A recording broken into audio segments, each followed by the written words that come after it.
So yeah, we are joined by a couple people online. Hello, everyone online. For those who don't know me, my name is Paul Moser. I'm an engineer in Dell Active Transportation and Community Connections section. And we're here to talk today about an effort that most of you have been a part of throughout. If anyone here is new to the effort, welcome. You're kind of getting it on the downslope of the effort, but we're going to talk about some of the feedback from the second public meeting, some of the changes we've made to some of the recommendations, and present our path forward for finalizing a report that will then hand off to the town. So I'm joined with Leah Cassanda from Whitman Redcard Associates. She was one of the consultants on the project. Can we advance slides? Do we know who's on the phone? Yeah, I can read that out for everyone. So we haven't done. What? Should we do introductions? We can do introductions. Yeah, that's a good idea. Let's do introductions. That's smart. So we'll start on this side of the room. Do you say who you are while you're here? Josie Francis, been a Milton resident for 95. And I've used the buses, a bicycle.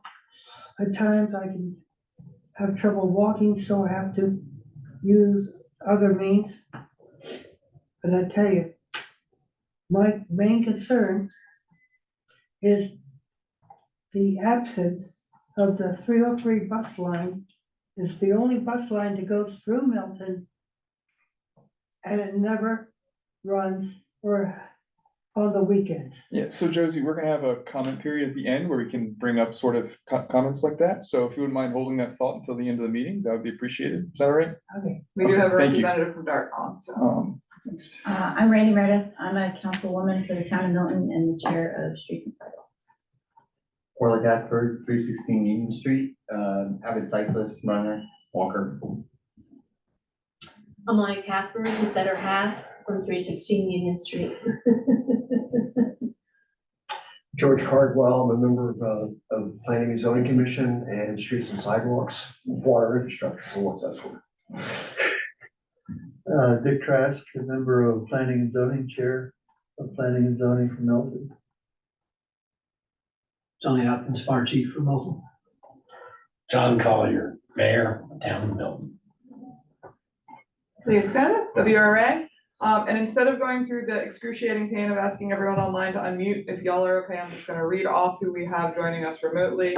We have Christy Rogers, Town Manager, Tom Voss. Yes. Tramika Cherry Wall from DTC. We also have Danielle Mummert, Derek Harvey, Dorothy Morris from Office of State Planning Coordination. Someone who is here via an email address that does not have a clear name associated with it. Peter Haig from Dell Traffic, Scotty Edler, and Zach Crouch. All right. So to contextualize the effort, the reason we're here for this active transportation plan, my section in DelDOT helps to administer municipal bike and walking planning efforts through state planning and research grants, which is a 1% set aside of DelDOT's capital budget that has to be spent on planning efforts. So we're using that money to fund assistance, particularly in Sussex County, to help develop local plans and meaningful projects to progress bicycle mobility, safety for people walking or biking, traffic calming, and quality of life.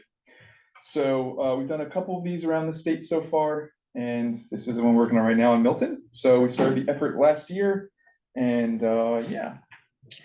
So DelDOT, our mission statement: every trip, every mode, every dollar, every one. We're trying to make good on this promise and put at least some more amount of effort into thinking about local transportation issues as they relate to not just driving, but also people walking, biking, or taking transit. And we are making a strong effort as a department to really focus on the traffic safety issue that we have in our state. We are consistently one of the highest per capita traffic fatality rates in the country. For pedestrian safety, we are particularly bad. We're usually in the top 5 worst. So every year we just, at the beginning of every slide, bring up fatality statistics years to date to remind people that people do lose their life in our systems, and we manage that. So we try to take it very seriously when we make decisions about how we're going to improve and manage this system.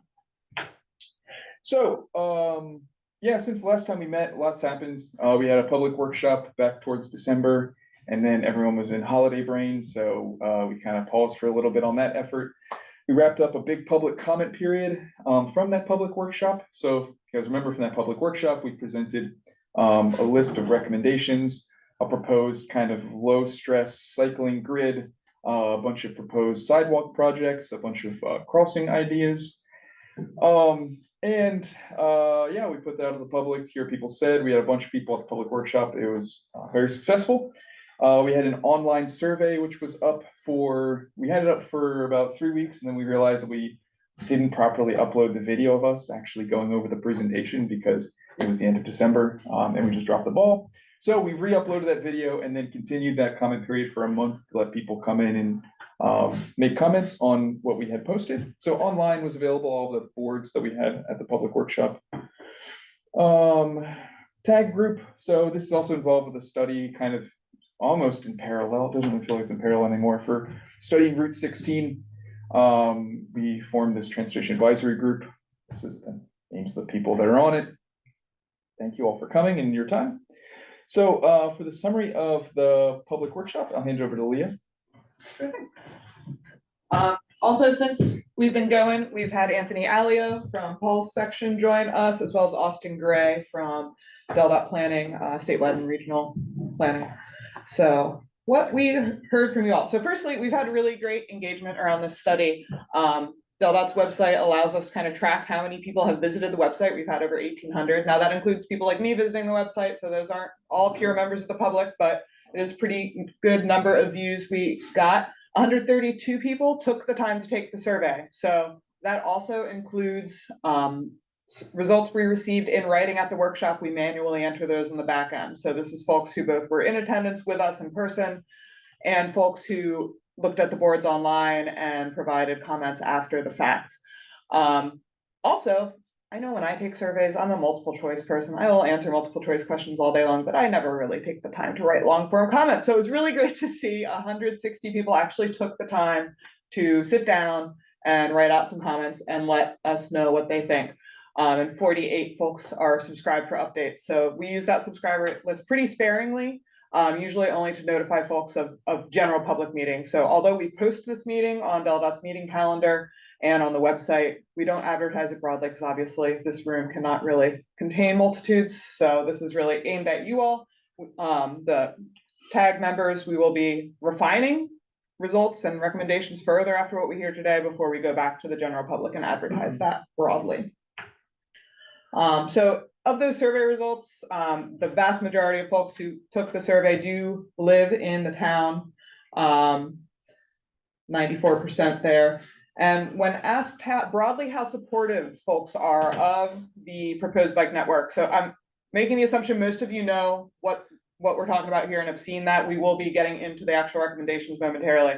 But we did see a number of folks more on the opposed. So blue is opposed over 50% and blue is strongly opposed, 16% were just plain opposed, with the rest being support. I will say the majority of that, we're able to kind of keep tabs and pull down results incrementally. The majority of those in opposition came in after the workshop. So people who were there in person, talked to us, were able to kind of engage around it, were supportive. And then after the fact online, we had some folks come in and have some opposition. So a lot of words here.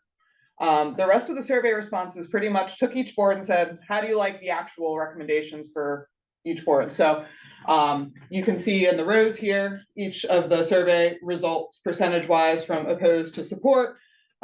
It was pretty clear when we started reading those comments, a lot of folks misinterpreted some of the information we're trying to explain, which is not on them, that's on us. You know, it's a lot of information that's hard to digest. So some folks took a line on the map to mean there's going to be a bike path on the street, like a separate standalone 10-foot wide pathway. And in many instances, that is not the case. That's not what we were proposing. So I think a lot of the strongly opposed, it's kind of hard to give these percentages a lot of weight when we saw written comments indicate a lack of understanding of what we're actually proposing. So in what we're bringing to you today and what we will be providing moving forward, we're going to try to be very careful to be very clear about what's what. So you'll see some new maps today that hopefully make that a little clearer and avoid some confusion that we had. So we'll be sending around to this group basically the summary of all the multiple choice questions, as well as all the open-ended public comment. They are anonymous, so they don't have names associated with them. So I will say, just to jump in, Please, just to be Paul. like pretty clear about it. There was about a 1 week period where we had 53 comments come in that were almost uniformly negative and opposed to everything. We actually have some snippets from it that some of them just didn't really, I think there was a lack of understanding of exactly what we're proposing. Like Leah said, oh yeah, we even have some examples up here. They thought we're putting bike lanes in every single road. Some of them were actually quite nasty. One of the comments just said, go back to Jersey, which I got a good laugh out of that one, but it's not exactly the most helpful or constructive. So I don't want to say that we're obviously not going to write off a lot of this feedback, because there are a lot of people that do have thoughtful and opposing and detracting opinions from some of this, but a lot of it kind of was social media dogpiling, I think. So just to put it into context, that was a very distinct period where that's kind of where a lot of those negative. We went feedback viral. came It from. was great. Yeah, I just wanted to add, there was a post on one of the town sites by an individual that I don't think understood what the recommendations were, and, you know, I think that's probably, if you time that post with when the comments came in, it was probably related to that. Yeah, so as you can see, you know, there are people that have a lot of opinions on it, which is good, and we're glad that we captured those. So those are gonna be on the record for the plan. We're not gonna post people's emails or identifying information with those comments, but they will be there for posterity's sake.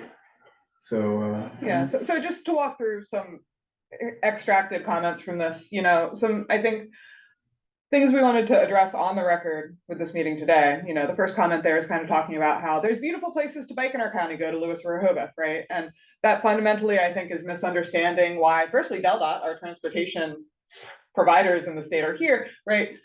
Biking is more than just a way to recreate. It's more than just a way to have a nice time, although I think a lot of us enjoy the benefits of that. It is a way to get around and transport yourself from point A to point B. And obviously, the reason DelDOT is involved in these active transportation plans is because walking and biking is a viable mode of transportation. So getting in your car to drive a bike to Rehoboth or Lewis is not reflective of that. This is intended to help alleviate the traffic that we are seeing increasing throughout this part of the state. Every short trip, that's a 1 mile to 3 mile trip, that's a car off the road and someone walking or biking instead, is going to help alleviate that congestion. We know not everyone is going to make the decision to do that, but we know that if our roads feel a little bit safer, hopefully more people will opt to do so if they are able. Also, we know there's a number of folks who can't drive. They may not have a license, they may be too young to drive, they may be too old to comfortably drive, and having safe ways for those folks to walk, bike, use an assisted mobility device, use an e-scooter or something like that is also important. Second comment there, you know, we're not a walk and bike friendly town. We agree we can be better, which is why, again, we're doing this plan, is to become more walk and bike friendly. Agreed, there are a lot of weird and dangerous intersections. Again, part of what we want to do is try to address those, make them a little less weird, make them a little bit more friendly, a little less dangerous. So just, you know, great. This is actually a really good comment, the second one, but I think it really fundamentally speaks to why we're out here. This screen here speaks to Beringer as a bike lane, right? There's a example, you know, they don't support taking away property to do that. We're not proposing a bike lane on Beringer, just some traffic calming, some shared lane markings, which do not take up any real estate at all. And if anything, sidewalks, which may have some private property impacts. Adding sidewalks may do that. We cannot say what that impact will be at this phase of study. We're very high level. Mayor, as you said earlier, we're way before actually moving forward any recommendations right now. also a lot, I mean, I'm like probably dozen, if not 24 comments mentioned eminent domain. We have the authority to use eminent domain at DelDOT for these projects, but we have never actually gone through with condemnation for it. Nor I doubt would the town do that. It is miserable to try and use eminent domain for a project. The amount of legal proceedings and bad blood associated with it are pretty bad. So just to put that in context, that's not really a phenomenon that happens. And that happens when you're designing a project and getting ready to build it. So we're just in a totally separate phase from a lot of this. So, you know, we didn't reach out to everyone who made a comment to address their concerns. Anyone that emailed us directly, we did respond to. So I'm not sure exactly how to alleviate or address people's concerns about this.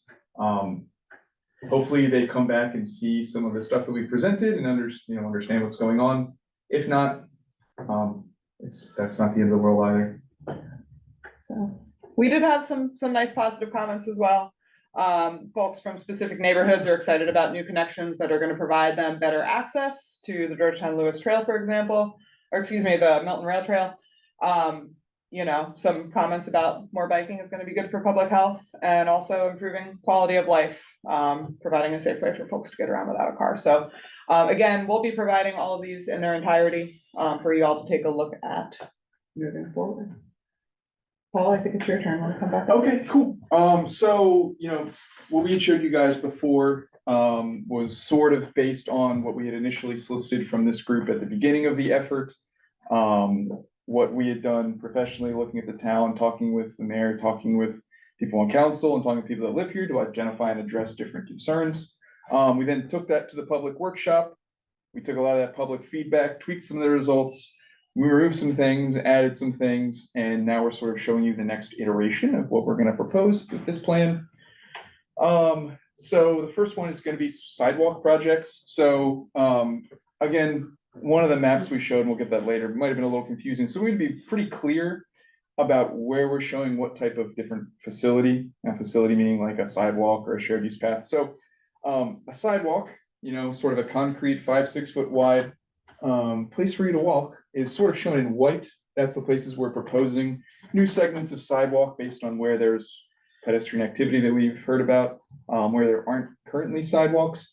This black line is showing new shared use path, which would be a 10-foot wide asphalt or concrete pathway that's supposed to work for people walking, biking, or using other mobility devices.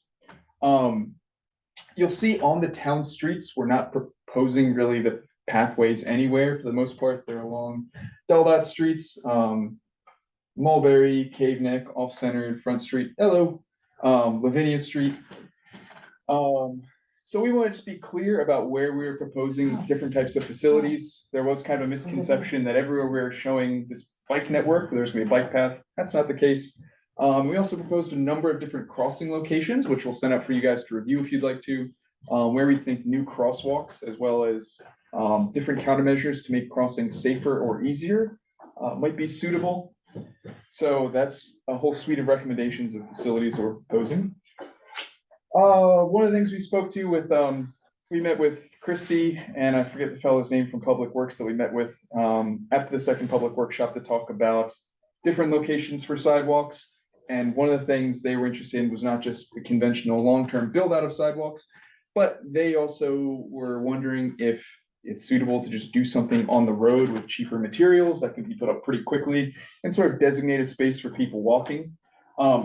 That's an option if the town of Milton chooses to do something like that and it's suitable on one of the roads. I know north of the Broadkill, you guys have got some roads that are oddly wide. Maybe that's an opportunity to get something quickly done. We're not going to get into that level with this plan, but we want you to throw out here and we'll include it in the planning document that you guys could do some things on the road with cheaper materials that aren't going to require substantial construction and potential property impacts. This is from Federal Highway Administration's Small Town and Rural Design Guide. It's actually a really fantastic little design resource from Federal Highways that has a bunch of different ideas and sketches and sort of frameworks for thinking about walking and bicycling in lower density rural and small town areas. Very cool thing.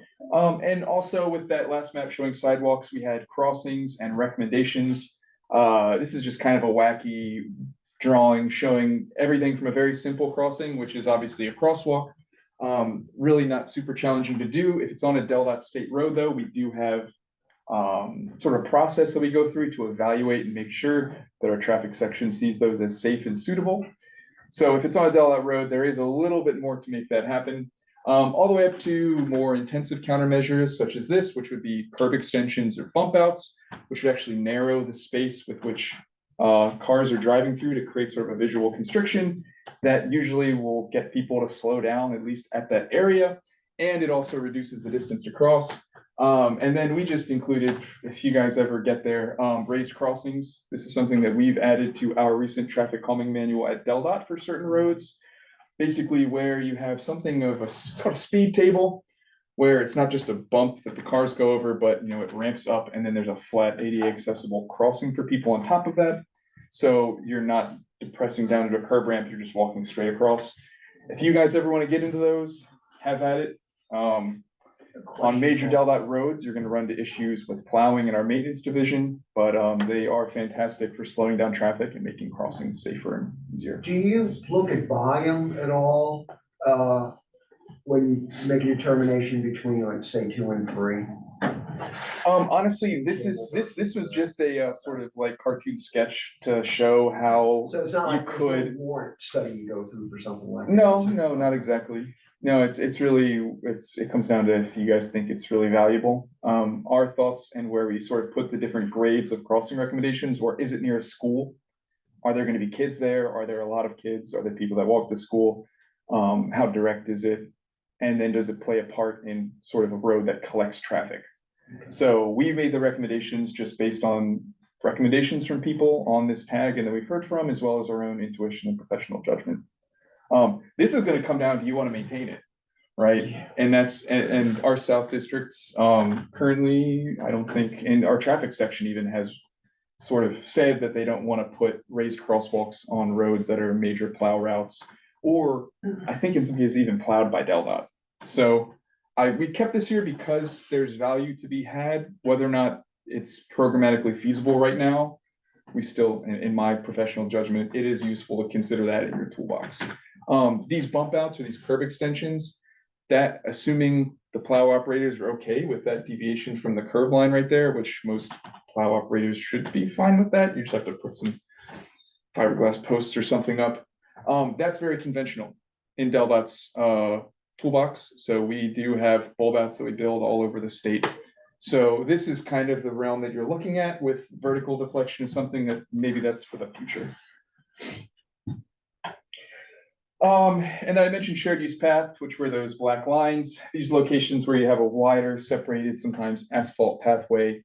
Again, that we design in mind for people using bicycles, walking, mobility devices, scooters, things like that.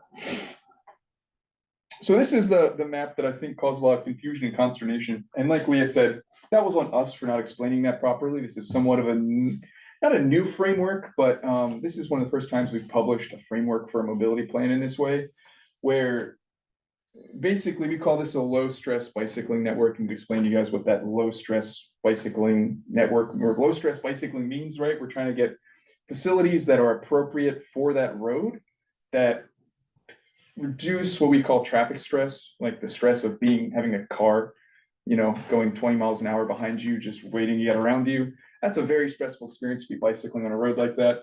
Roads where that might be the instance, it might be better if there was a bike lane or a shared use pathway. So our goal was to sort of flesh out what a grid of low stress roads and bicycling facilities might look like, leveraging the roads that are already there and the infrastructure that already exists. So when people saw this, they thought, oh my God, they're putting a bike path on every one of these lines. And the reality is most of these lines, there are no bicycle facilities actually being proposed or coming out of the recommendations. Especially like Leah mentioned, Behringer Street. Behringer Street is relatively low traffic volume and relatively low speeds and pretty narrow anyways. Most people are probably relatively comfortable bicycling on there outside of peak hours when there's cut through traffic being kind of bullies. So we're including this in the grid because, as you can see, it links up with the bridge across the Broadkill and comes down Chestnut and then links in with the rail trail. So this plays a really crucial north-south role in getting around by bicycle.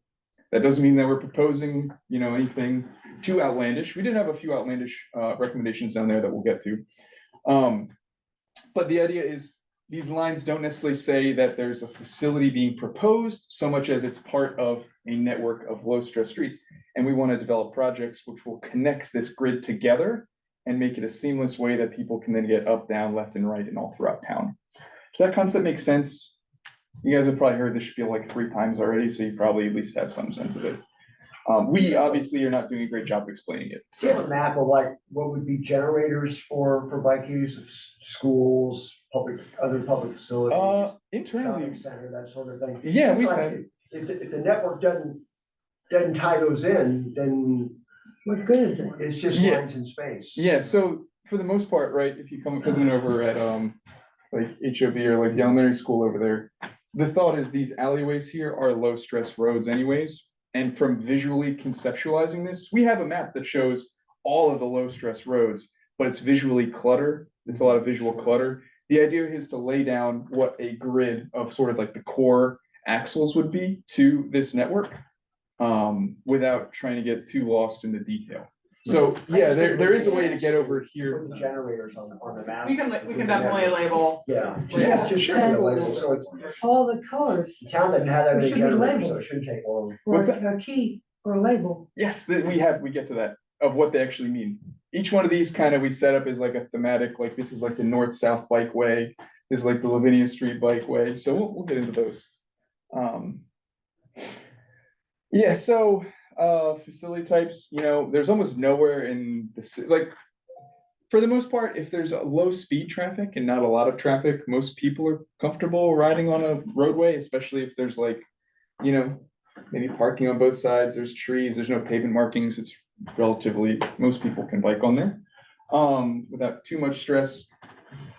Roads that have a little bit more traffic volume or speed, sometimes bike lanes are appropriate.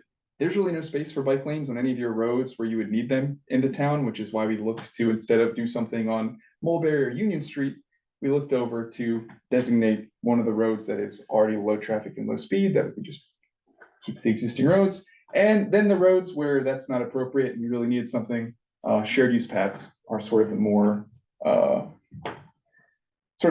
effort, the higher effort, higher cost design option. So really the middle of the dedicated on-street bike facilities, we really don't have any of that we're proposing with this plan. For the most part, it's existing, using the street as it is, or shared use paths. So this is kind of the map that shows the facility type that we're recommending. So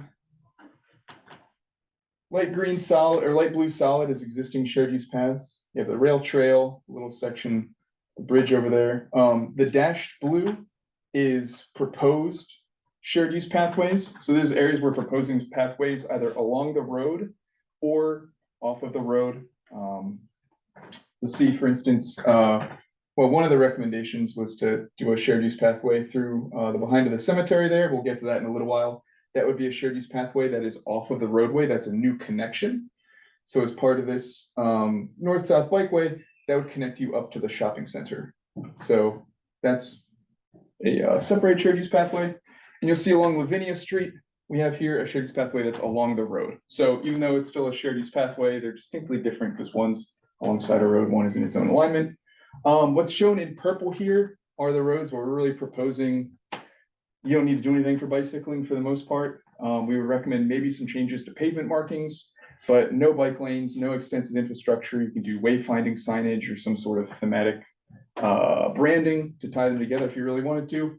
And then where we have yellow, we're proposing traffic calming. We're not getting into exact traffic calming proposals.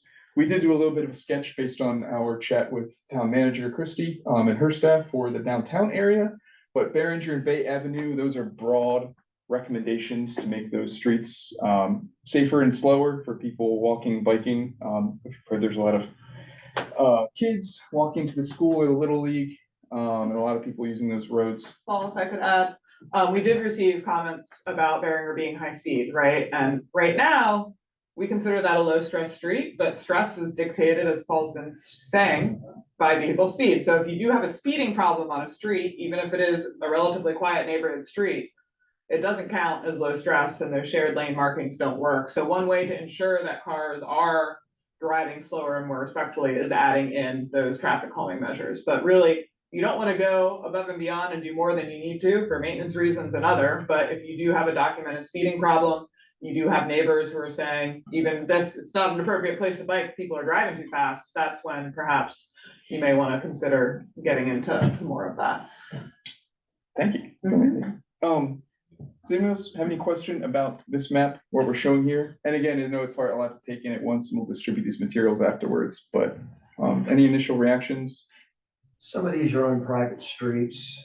Some of the alignments are shown are on private streets. So Is the Is that assumption, like those ones? well, Cause this one, I thought that was all dashed. Centered That's not Way supposed to for be Old there. Bears. Oh, yeah. Mhm. It is a private street, and it's gated because it's an entry to an active plant. So have there been, are there thoughts about that this would wind up on easements? So 'Cause I'm assuming. we're more not- than we're not- likely, so we met with Dogfish Head about this. We met with Mariah like Mhm. several months back Right. and met with Taylor too recently for another effort to talk about this. They are interested. They really like the idea, especially how this ties in with like the rail trail, and we'll get to future connections, the Georgetown to Lewis Trail. But they also are not sure what that means from their side.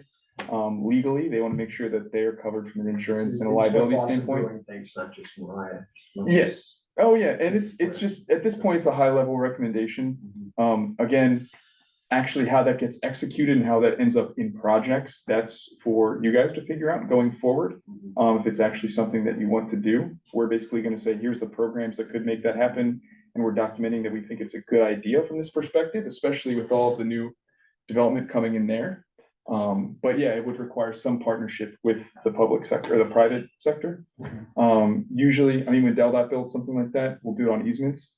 If this were a project that DelDOT was funding through, for instance, my program, we would come in an agreement, design that, acquire the right of way easements, and then probably sign a maintenance agreement with the town that says the town's gonna maintain this. And the easement would be written to whoever built it, which. So then DelDOT conceivably would build something under circumstances on an easement. We build easements all the time. Yeah, we build easements all the time, even if it's mostly in public right of way. If you're, have like a closed drainage system, you're impacting, or a pipe sometimes just goes 5 foot into someone's yard. It's hard to get a project without an easement in our Like a world. maintenance agreement. Yeah, maintenance it's, easement. yeah. Now, with the roads that I've been on, and there's not much room between the road and the ditches for water retention or whatever they call it. And Lavinia Street is one example. I go down Lavinia and I'm taking my life in my own hands because the space between the road, the ditch, and the farm, or whatever, Mhm. it's so freaking close. It's not even as wide as these tables. Yeah, so that was one of the recommendations here, was the Lavinia Street side path connector. So as you know, the Milton Rail Trail is right there, that's sort of approaching town. There was actually a feasibility study done to put a pathway on that roadway by the town. So we actually have sort of detailed, concept, do we have those sketches They're at there? the very end.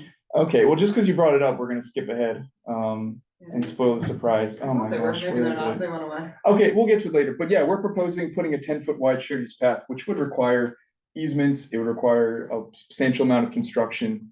And, DelDOT built most of the roads in the state, so what we do is construction. Again, it really just comes down to prioritizing it and then finding the funding to do it. Even though it is a currently constrained situation right now, that doesn't mean that's how it always has to be. So we're embracing a vision that the town also had to make Lavinia Street safer to walk or bike on in the future. So that's a proposal that is absolutely in here. So to jump into it, we're gonna go through each of the sort of recommendations, each of these colored lines, and sort of what they mean. Leah, do you want to do some variety? Yeah, Pretty much sure. voice enough. Everyone gets tired of listening to Paul go on. Oh, forever.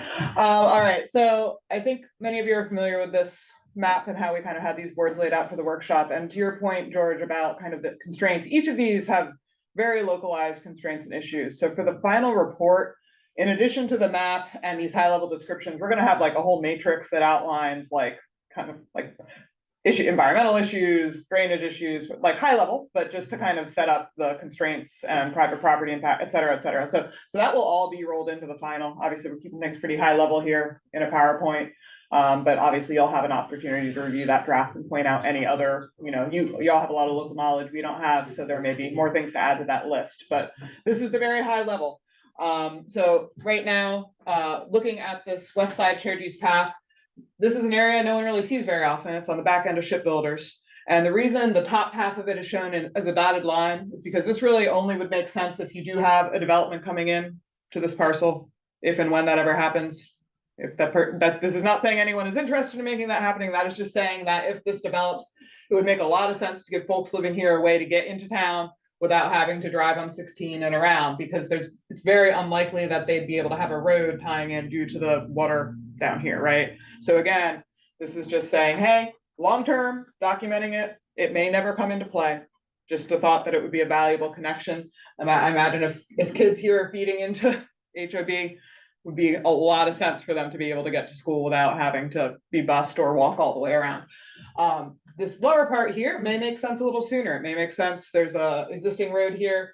You can kind of get back here and stare through to the school. So this particularly makes sense if that Lavinia Street pathway comes online, right? Because then you have all the neighborhoods, South Wagman's, able to kind of get into town, but then you still have that final gap. So it just kind of makes that a little bit of a shorter connection. So again, we're just proposing a pathway here eventually that would connect all of these. Now, you get into some issues though, right? Neighborhood like this, you have homes pretty much along the back here. It would make a lot of sense to have a little stub tying into shipbuilders, so folks who live in shipbuilders can get through. There may not be space for that right now. I know down in Lewis, they have a really great example of a new development getting built in the back. They built a connection and they were able to approach a legacy neighborhood that's been there since the 60s. There happened to be an empty lot in the exact right spot.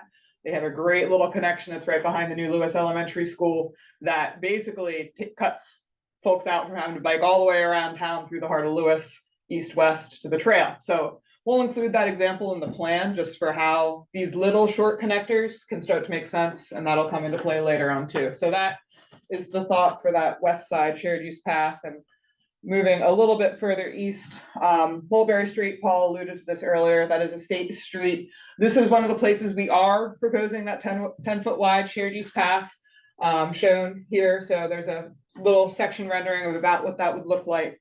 And again, the intent there is to connect destinations on 16, the commercial center at Mulberry Street and 16, the post office and all of that south. It also would allow these neighborhoods kind of flanking Mulberry Street to have a safe way to get to school. Folks can kind of percolate in from east and west and drop down to HOB. Once you hit the southern HOB driveway, all of a sudden your houses are right on the street. You got a sidewalk. You don't have space to do this wide of a treatment anymore. So that's why we're proposing it kind of jog back and down. And just to have that connection again, eventually, if there is a facility on Lavinia Street, it's to have that holistic connection. But even just this piece by itself could have value in the short term. Paul, I think you're going to take our north-south. Yeah, sure. So this is one of the ones that got pretty hot on the internet with our public survey, but do we have one that shows the entire length of it? No, we don't. Essentially, this was the one, the green line that went all the way from the south on Route 5 north.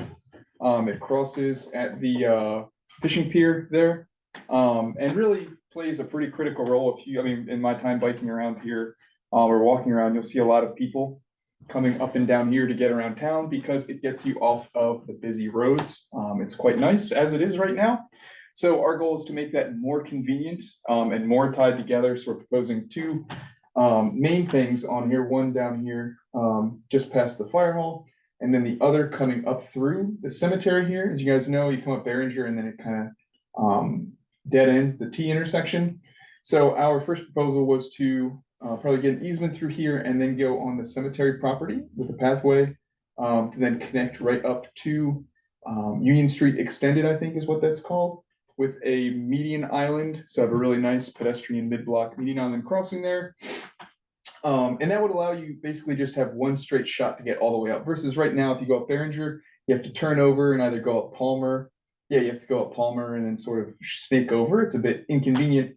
So the idea was to make that the most direct possible way to get up and down through town. So hopefully that would create like the spine of this low stress network, really leveraging the fact that those roads are already pretty suitable for walking and biking on. And really it's just making the effort to connect them where cars can't get through. So you kind of have like, it filters traffic off of it, which is nice naturally. However, A lot of people online really did not like the cemetery thing. Did we have the commentary on that? No. It's coming next. Oh, it's coming next? Okay, no, it's not. Yeah. Oh, okay, well, either way, a lot of people were very upset of going through the cemetery. We met with the managers of the cemetery, the family that's currently managing it. They were agreeable to future conversations. They see it as a way to get a road built for their cemetery to help build out their master plan. And usually with projects like this, I like to look for win-win situations, and that has the potential to be a win-win situation. It could tie into the existing roads right here. And if you actually go out there today, you can see there's what we call a goat path where people just naturally kind of walk over, because that's a way to get over towards shipbuilders and other stuff over there. So it could be great from a mobility standpoint, but I guess a lot of people, their sensibilities were kind of ruffled by the idea of having a pathway through a cemetery, even though it's currently publicly open. So we want to be sensitive to that. We still think from the perspective of a low stress bike network, having that straight direct connection, which is exclusive of automobiles, would be fantastic for getting around walking and biking. However, you still could also just have a situation where you either go over all the way to Palmer, which is what currently happens, and have a mid-block crossing there, or there's some open space right here for that apartment complex to then connect to, I forget the name of this street, I was just on it 30 minutes ago, Bennett. So again, we still believe that the most practical and beneficial connection is that first alternative, but we need one to include others just because it might not be the most So it's not publicly. necessarily 1, 2, and 3, it's 1 or 2 or 3.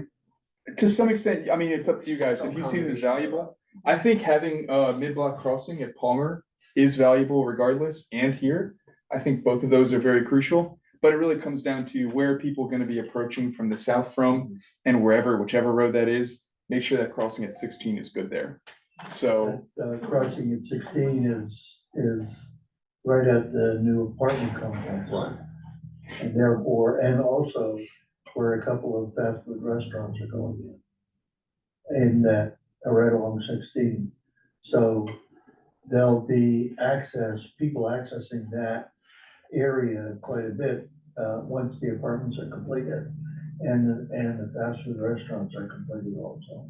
Be a lot of turning movements in that area, so it's sort of a matter of sort of splitting between the two sides here, because obviously the closer you're getting to where the apartments are happening, the more they're gonna be facing left turns coming out of that, coming out of the apartment complex and the 4 commercial pads that's sitting out there in front. yeah, you guys should probably take a tactical look at this and see where it makes sense with all the coming developments. I don't know if Dot Development Coordination is going to be doing that for you guys, so I would suggest you all put in your thinking cap about it.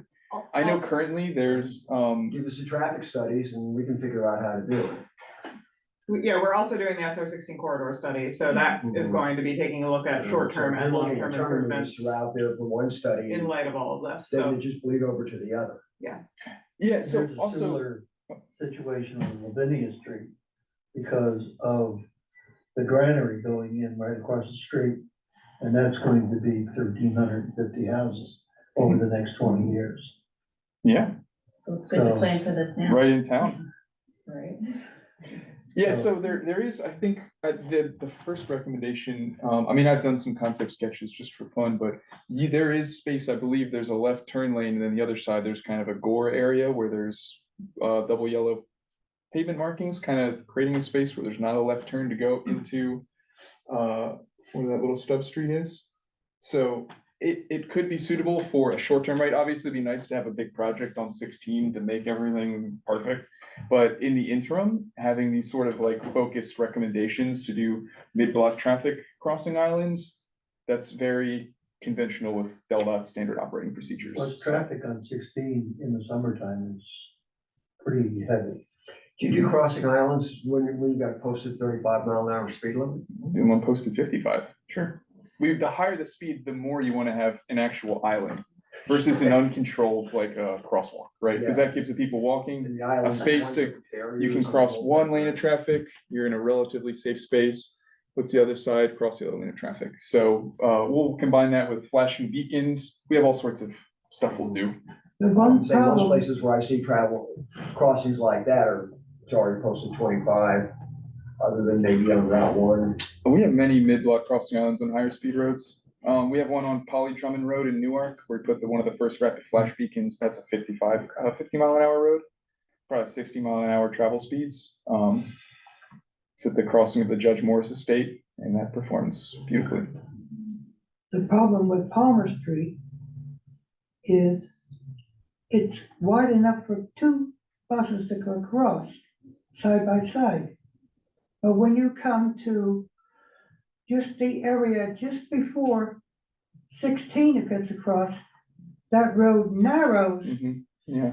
to basically, if you put a bus beside each other, there's no room for the buses to not to hit.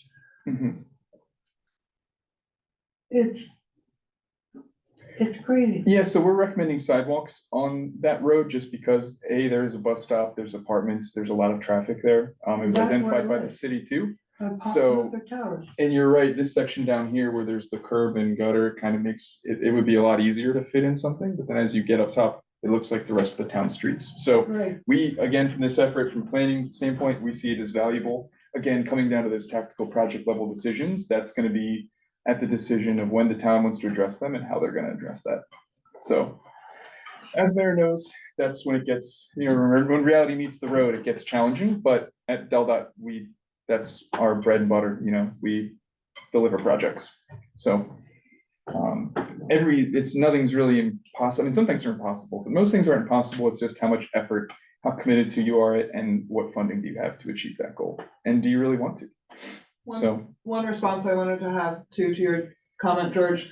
1, 2, and 3, it is one option, but I would point out that 3 is essentially, from a bike perspective, if you put shares and wayfinding signage out there now, it could function. And be continual with barrier for the rest of it. So there are some immediate, relatively cheap options that could establish that route as you see if option 1 is feasible, as you come in and maybe add sidewalks, as you come in and add traffic calming later on. So it could be kind of designated a route. And the chances of getting 3 crossings in that area with pedestrian islands and all, I mean, that's.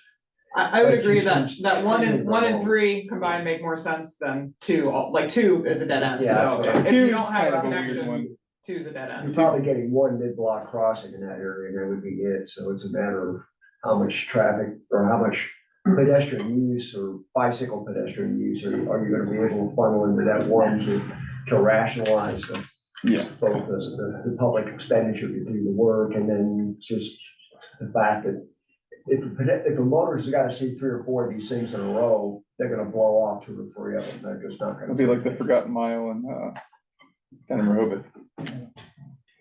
Right? Yeah, well, I mean, 3 is basically the same. If you're biking to get up there right now, that's what you would do, right? You're just following existing roads and a crossing there. 1 is the most useful improvement with some construction involved. 2 is kind of it doesn't really achieve either very well, It's an alternative. It's an alternative, but it's not a very good one. I will say that. But we included it just as something that's a little bit less detoured. Yeah, at least 3 services that apartment complex. Yeah, and that's why if you look back the map that we have of sidewalk, we're still proposing sidewalks on Palmer and that crossing anyways. So it could be an or thing. So this part was had quite a bit of consternation about it for sure. This one was fun. So we looked at a bunch of different alternatives for Chestnut, right? Chestnut runs obviously north-south right next to the higher volume DelDOT Street.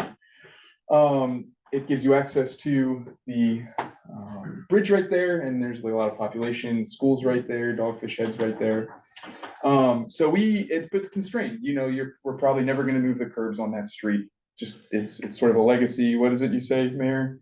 21st century traffic problems with 19th century street design, 21st century traffic. Exactly. So we really hit the drawing board on this one to try and think about what we could do from a bicycling standpoint, because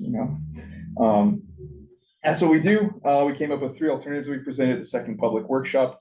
One of which, the first, was a 2-way bike lane and then converting Chestnut into a 1-way northbound road, which was homage to this planning application that came to the Bicycle Council a while ago. We met with Johnny Hopkins and his crew first about this one. and they about laughed me out of the room. And I totally understood. I was kind of snickering to myself when I was presenting it, if I'm being honest. But we did want to say, okay, what's the pretty much the highest quality bicycle facility we could deliver on that road and what would the impacts be? So we did investigate that alternative. Totally flamed online. People did not like that one. Public workshop, people were also like, that's kind of weird. So we're gonna remove that recommendation from the plan. It's just probably not actually practical. The other was looking at what are called advisory shoulders, which is a type of pavement marking scheme that we're actually drumming up several of those around Sussex County. Right now, it's an experimental traffic control device for the Federal Highway Administration, which is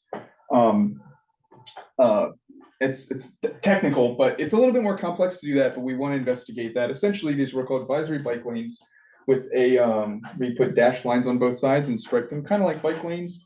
And if you're driving, you drive on it just like there's no pavement markings. It's like driving on a rural road with no double yellow center line. You can really drive wherever you feel comfortable and pass people as it's safe. That'll probably be a good, nice bicycle facility there.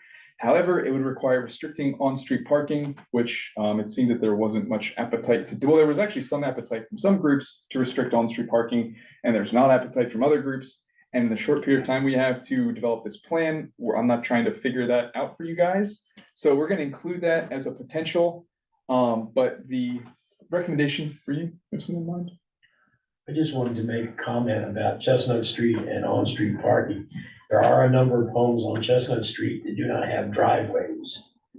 And if you forbid on-street parking, I don't know where these people will park. Yeah, exactly. So that's why I like that it conflicts with on-street parking. The sharrows and the center line removal is the low-hanging fruit and the easiest idea. Does it make it uber safe for people on bicycles? Not necessarily so, because there's always that guy who thinks he's not doing anything illegal until he gets caught. Yeah, so if you think about the nature of Chestnut Street north of Atlantic, you know how that feels, how there's parking on both sides, there's no pavement markings, it's a town street. And then you go south of Atlantic and then there's the double yellow center line and it feels like a speedway. That double yellow center line does a lot to people's driving psychology and your perception of that road. So one of the recommendations that we're proposing that's like a bit unorthodox, but if anyone who bikes around here would understand, removing that double yellow center line would create a similar kind of town feel on that southern part of the road and make people driving more likely to pass you rather than feeling constrained to that double yellow line. It'll slow traffic down a little bit, increase the distance people will pass you, and again, create a more town feel. So this is the lower hanging fruit, as the mayor said. This is the recommendation that we're probably going to propose. Whenever you guys go to repave this road, just don't pay for the double yellow center line. Leave it off. If you want to put the pavement markings down, you can do that. We can coordinate that with the Del maintain section, assuming our chief traffic engineer is okay with that. And if you wanted to, you can even eradicate the double yellow center line marking with machinery, though that's expensive. It looks like crap. It'll degrade the pavement faster. So, Country Road, really, we heard a little about this road and that it's valuable for Little League. There's new development coming in here. Going to be probably new traffic patterns and people walking down here. We're proposing sidewalks on Country Road, but that's about it at the time being. If the town of Milton ever grows up in the future out this way, it may be worth thinking about some kind of low stress cycling facilities. The property to the east of that, immediately east of that is an agricultural easement. There's not any place I want to play. Okay, great. Well, in 150 years, maybe whenever that easement expires, that'll be their problem. The easement expires. Oh, cool. Nice. That's great. Easements don't. Okay, so really this is just a placeholder to show that sort of east-west. Right now, it's reasonable to bike on unless people are speeding to get down there. So our main proposal is sidewalks for people walking to Little League. Yes. No, I'm just trying to figure out what you got on that map there. Oh, the It's dotted not white really- lines. It's not really clear to me what that's saying. Yeah, we're just focusing on each one of these different colored lines and sort of what the recommendations are. No, the word on the streets. Country Road, Broadkill Road, Bay Avenue, Atlantic Avenue. Those are street names. Okay. You take a turn? Sure, yeah, well, actually, I'll go ahead and do this one. So previously, we had a slightly different configuration where we were, actually, no, you can go ahead. All right, I'm already up here. Are you guys getting tired of hearing me? Leah's prettier than I am. Here, Leah, Oh get up my here. God. Okay, cemetery connector. So this is the one, you know, we wanted to own the fact that we were proposing a bike route through a cemetery. We didn't want to hide that, so we named it the cemetery connector. It worked. People were not happy about it. So this is what we showed at the workshop. Okay, so we had kind of two east-west routes. This upper one was named the cemetery connector. This line here is essentially right over that goat path we were mentioning. I actually just took a picture of it today after we had lunch at the spot on 16.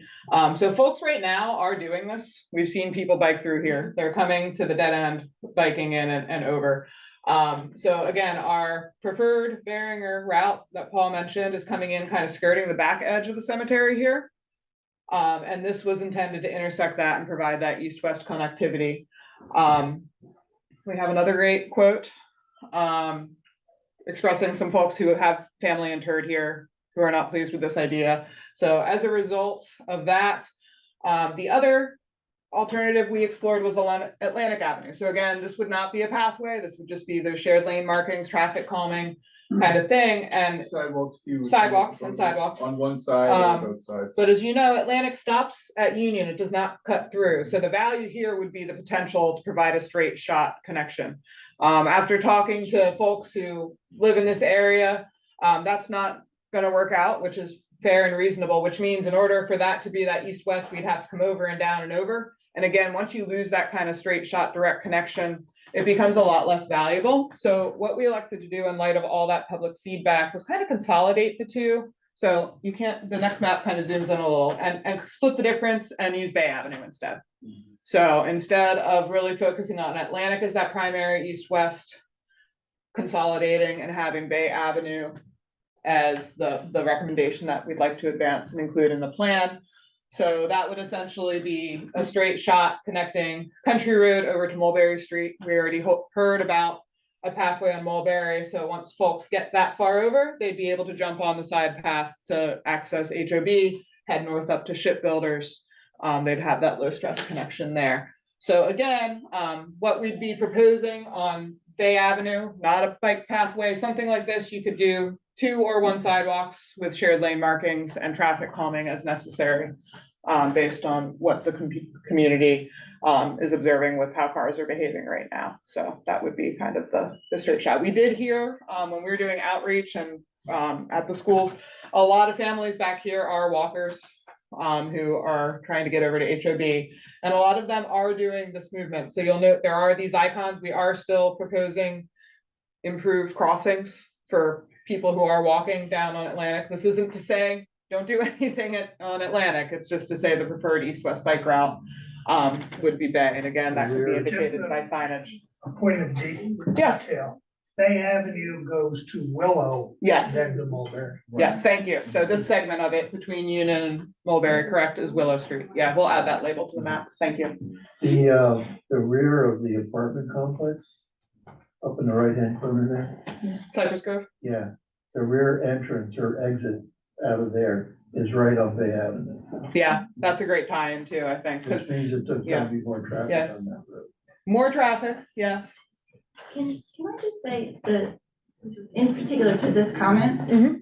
So I grew up on top of a mountain and there was basically a 3-acre cemetery. And that is where everyone rode their bikes and it was a very cool and respectful thing. It wasn't offensive. It was a good place for kids to ride a bike. There weren't a lot of cars and that was really positive. There isn't anything disrespectful about riding a bicycle past the cemetery.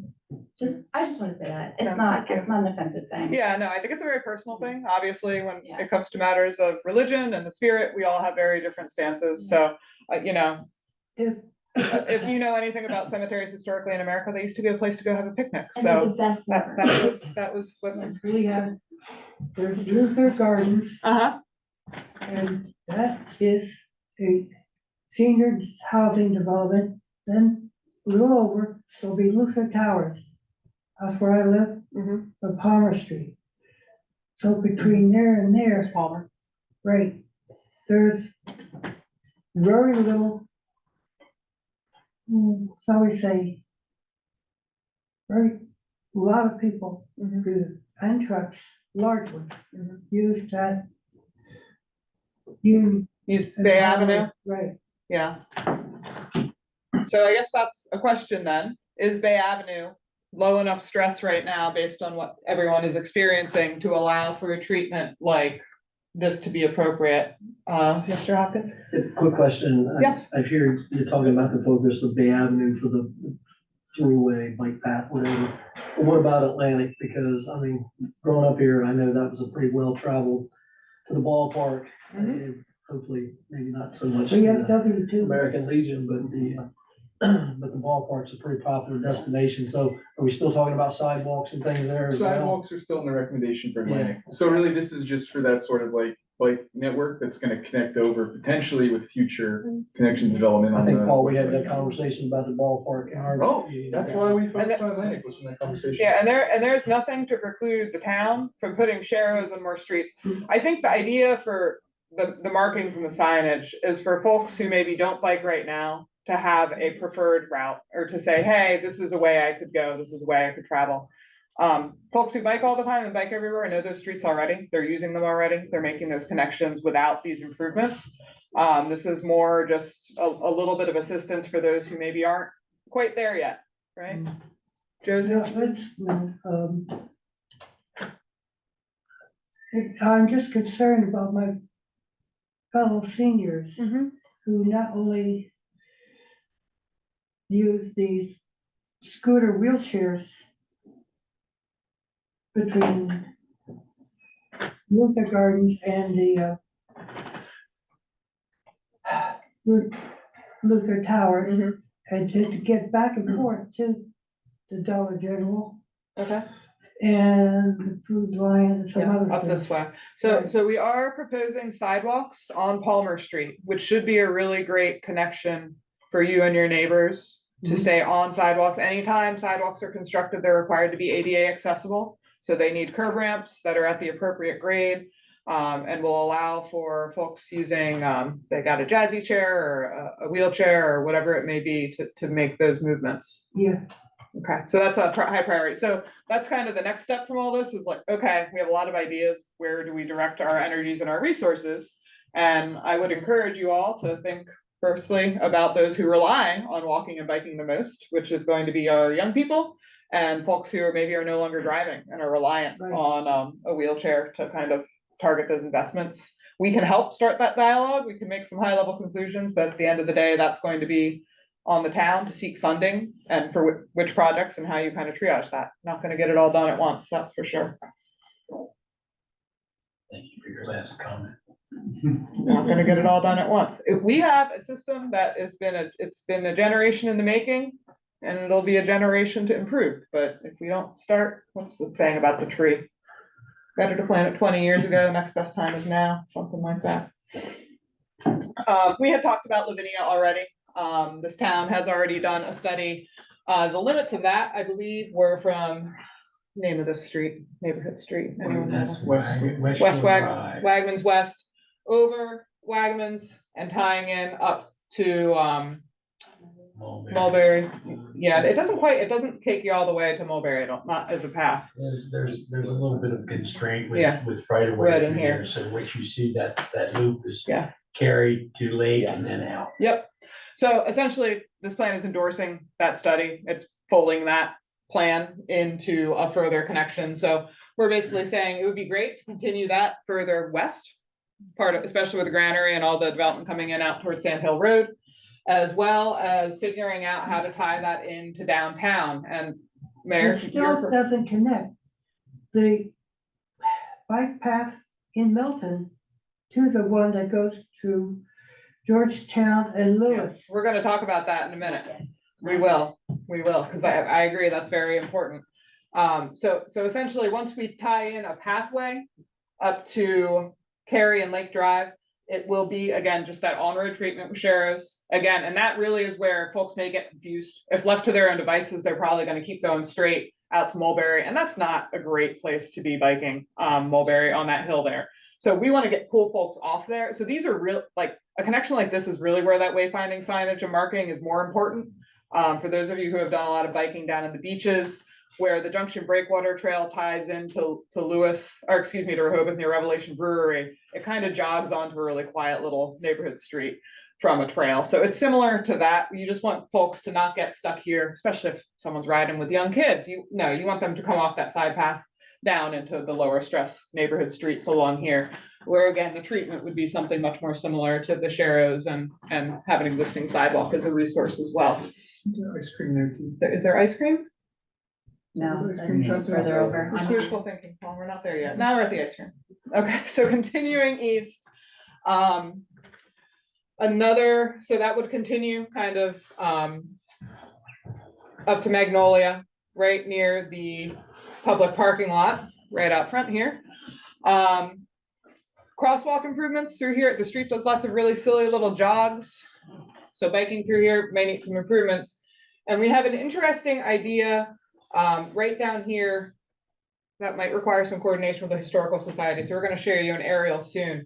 I think you remember earlier when I mentioned dotted lines recommend this makes sense if things develop. That is why this is dotted, right? Continuing this further east of the base of Beringer Street makes sense if you have more going on here, eventually tying in over to the Little League fields. But if that never develops, this may be in an easement, I don't know, or Agland Pres, the farmland parcels between Little League and Some of them are, some Yeah. of them are not, Yeah. but they're all under the control of the same family. yeah. So I think, again, this is just noting if and when these parcels ever come forward to be developed, a connection for people walking and biking through them to the Little League and to downtown would be really beneficial.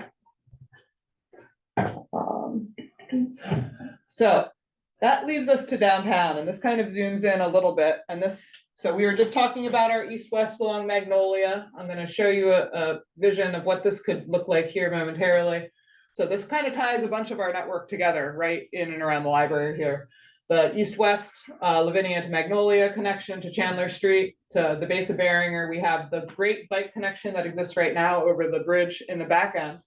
But obviously Union Street downtown, that's going to be where your pedestrian generators are, where a lot of folks are walking. We don't think it's the best place for you to take your kids on a bike ride, right? That's why we have this backdoor option as the preferred bike route. But we are proposing some traffic calming and crossing improvements in through the downtown. So this is a new graphic that no one has seen yet. And Paul, feel free to jump in if you like, but I'll get us started. So one thing we're thinking of is talking to our friends at the Historical Society, because what happens when you're biking down Magnolia? You hit this really, again, crazy intersection. If you want to continue east, you got to jog over into Chandler. That gets kind of awkward, a lot of moving pieces there. So the thought would be to give folks on a bike or walking the opportunity to peel off and continue east on Chandler to get into the lower stress bike connection around back. And then we've talked to Mr. Hopkins and his crew about a pathway that's part of our north-south connector that would bring folks over to the base of Chestnut Street here. So that gets bikes essentially off all of this and allows that to be the pedestrian zone. Yes, Mr. Mayor. The property that you have the little gray line drawn on, Uh-huh. you'll probably have to talk to the Historical Yes. Society and the town of Milton. Yes. Now has that property under lease Oh, with the intent of developing it into a parking area. great. So there needs to be a conversation soon, because we're getting ready to advance on the parking, and the concept of a path passing through there is not on the radar. Understood. It just popped up. So it was Yeah. kind of something we sort of teased out after the second public workshop. We tried to get it. I just want to give you a heads up. We did track down a contact for the Historical Society like last week, but we haven't reached out to them yet. So, So well, I can give you the name of the president if you want, his Yeah. telephone number. Yeah, so this is a high level idea. I would hope this would kind of hug the back end of a future parking area potentially. It's an option. and then also just to talk about the sort of the Union Street, a couple of things we proposed there. So we met with Christie in Public Works and talked about a couple of things. And just to go over a couple of them. One was a crosswalk at, what is that, the what alley is it? Governor's Alley? It's called Governor's Walk. Governor's Walk. Governor's Walk. Yeah, so we proposed it's like a curb extension or bump outs with a crosswalk right there. Obviously parking is kind of a premium, we heard, so some of the options that we're gonna do anything to parking, we pulled those up. We did propose squaring off the intersection down here, at Federal and Union, so it makes a little more sense and probably being a four-way stop. That's just an idea right now.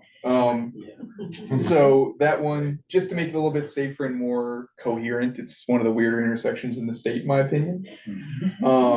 As well as, extending, if this were to happen, we would also propose doing sidewalks to connect over to the sidewalks that start there. And this is just a rough layout. I haven't modified this since we met and chatted about this previously. But also if there was, I believe there's some idea that maybe in the future, this could become something along the river there. If it did, any kind of public facility, this could tie into that as well. It's probably further out than any of the plans that you all are talking about today. Yeah, so, so these are kind of the sweep recommendations. Again, the sort of north and east bikeways would connect off of the main street, and then on the main street would be have pedestrian focused traffic calming. Yes. Maybe you're gonna cover this, but farther up on Union, closer to 16, are you proposing anything to, calm traffic as they head toward downtown? So we did show a number of crossings as well north, especially as you get up towards Atlantic, at both of Can you those repeat those? zigzags. Yeah, they were just crossing recommendations, and at the time, we looked into doing like raised crosswalks or a raised intersection, but right now there's really not an appetite for that, I don't think, from either the town or from DelDOT. So we're still gonna show that as a high priority crossing with that as an option, but I don't really foresee that as feasible in the current What about with environment. bump outs to shorten the crossing? So bump outs, they'd be very small. I still think they're worth investigating, which is why we showed them as like high priority. So I think we're not gonna dive into the exact details of that with this plan, because we don't want to get mired in very, very technical details. But we are endorsing those as very valuable. So they're It's shown fine. on that. Paul, do you want to flip that? Yeah, so to was the- it was at Bay or Atlantic, or I can't remember, in Clifton, or adding crosswalks there? In addition to we already have They on show up on Union? there. Yeah, so those two right there, and then Atlantic, is that Clifton right there? Clifton, Yeah, Clifton, then we proposed, there's already a crosswalk up there, across from shipbuilders. But again, those, if the town and DelDOT can come to an agreement, they would like to do something like raise crosswalks in the future. Especially down here, that's a great way to create a gateway treatment into town. So just to confirm, those are in addition to the ones that already exist. on Yes, Union. except this one, there's already one, I think, right there at the Yeah, okay. cemetery, but none of these currently exist to my knowledge. Yeah, because there's a crosswalk at Broad and Union that, in my opinion, is important because that's where kids wait for the bus stop. Yeah, down there. Can you check over that? Yeah, that's existing. Oh, okay, It was gotcha. added just recently, thanks to Randy and the mayor. Okay. Others. Another one too, Front Street. So this is a road that apparently there's currently an effort to look at raising this road or some kind of capital project to, yes? I engaged your department's Office of Sustainability, well, Jim Pappas was in charge at the time. And your agency has been in and done the engineering study and produced a plan for raising a portion of Front Street to the base flood elevation to eliminate nuisance flooding. In some areas, you're looking at 3, almost 4 feet of road elevation. Several things have to happen in order for that to even begin. The wastewater treatment plant needs to go away, and that's in works. The town is working to try to move our maintenance facilities out of the same area because it's all special flood hazard area. So anything you do there, you're looking at additional earthwork and everything else to accommodate the idea of raising the road. So Yeah. that becomes a very complex project when you start adding a shared use path along it. Yeah, so if you're gonna spend $15 million on it, is it worth spending 18 million Well, right and doing the now, shared use path? right now, the price tag I last heard was somewhere in the neighborhood of $2 million just to raise the road. And your agency What a is on deal. the hook for that. $2 because million? It's your all's road. Yeah, exactly. So our recommendation right now is if that project moves forward, right now they've done a basic study. If they were to go and move that project forward, I'm almost sure there's some project development that would go in to reevaluate and firm up a concept, unless there was actually already a substantial study done, or is it back of the envelope? kind of stuff? No, they sent a survey crew out and they did a full-blown topographic study of the entire area. Okay, well, we would still recommend if this moved forward in the Deldot Capital Transportation Program, that when they actually get to design, we do a shared use path on the side of it. So that's in line with our complete streets policy. If we're gonna be doing a big road project like that, we are now currently adding low stress bike facilities, unless it was like a huge physical constraint that we'd be unable to do it. Well, let's see, on the riverside, you got wetlands along a portion of it, and the town does control a portion of that property, and I'm sure the town would be amiable to it, but we don't control all of it. You'd have to talk to other owners along the way. And we would, And, that's you've kind got of protected conventional practice. wetlands in, probably starting from just after you cross over the branch.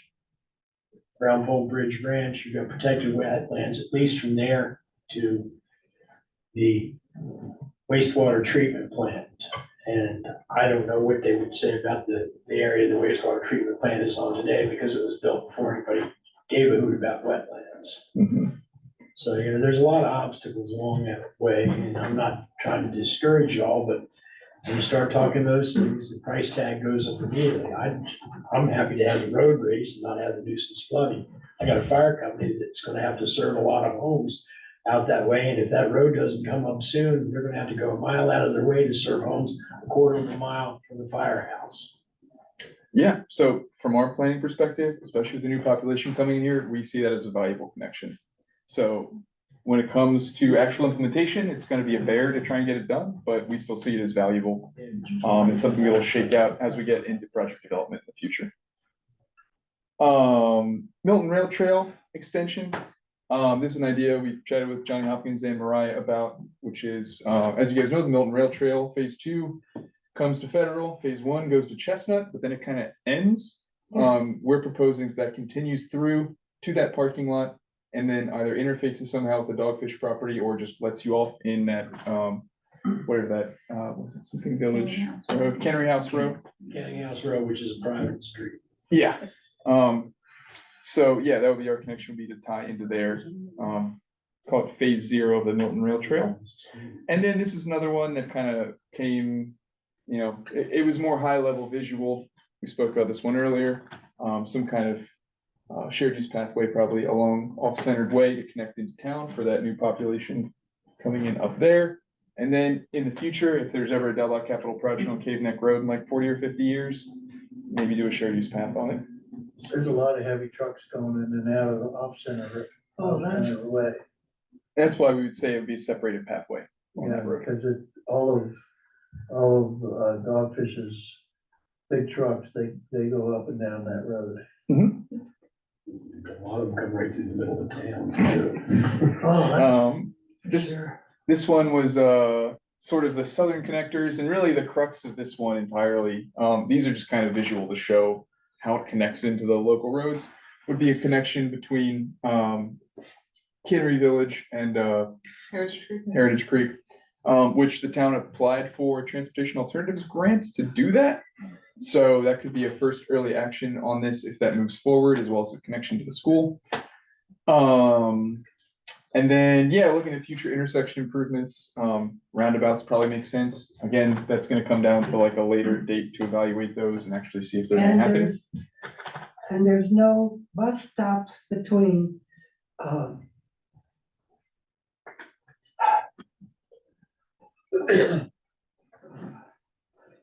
There are no bus stops on the southern end of the bus route. no, down to from, that area. Reach Trucking. And that's it. I mean, there's no bus stops after that. Mhm.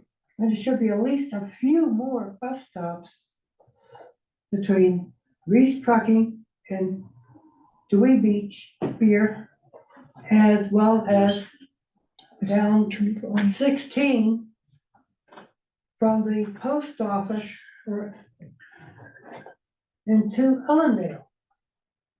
My hospital, the doctor has moved to another hospital section that goes to BB, and I have to walk 3 miles from the Ace Hardware Quick Stop to get to my doctor.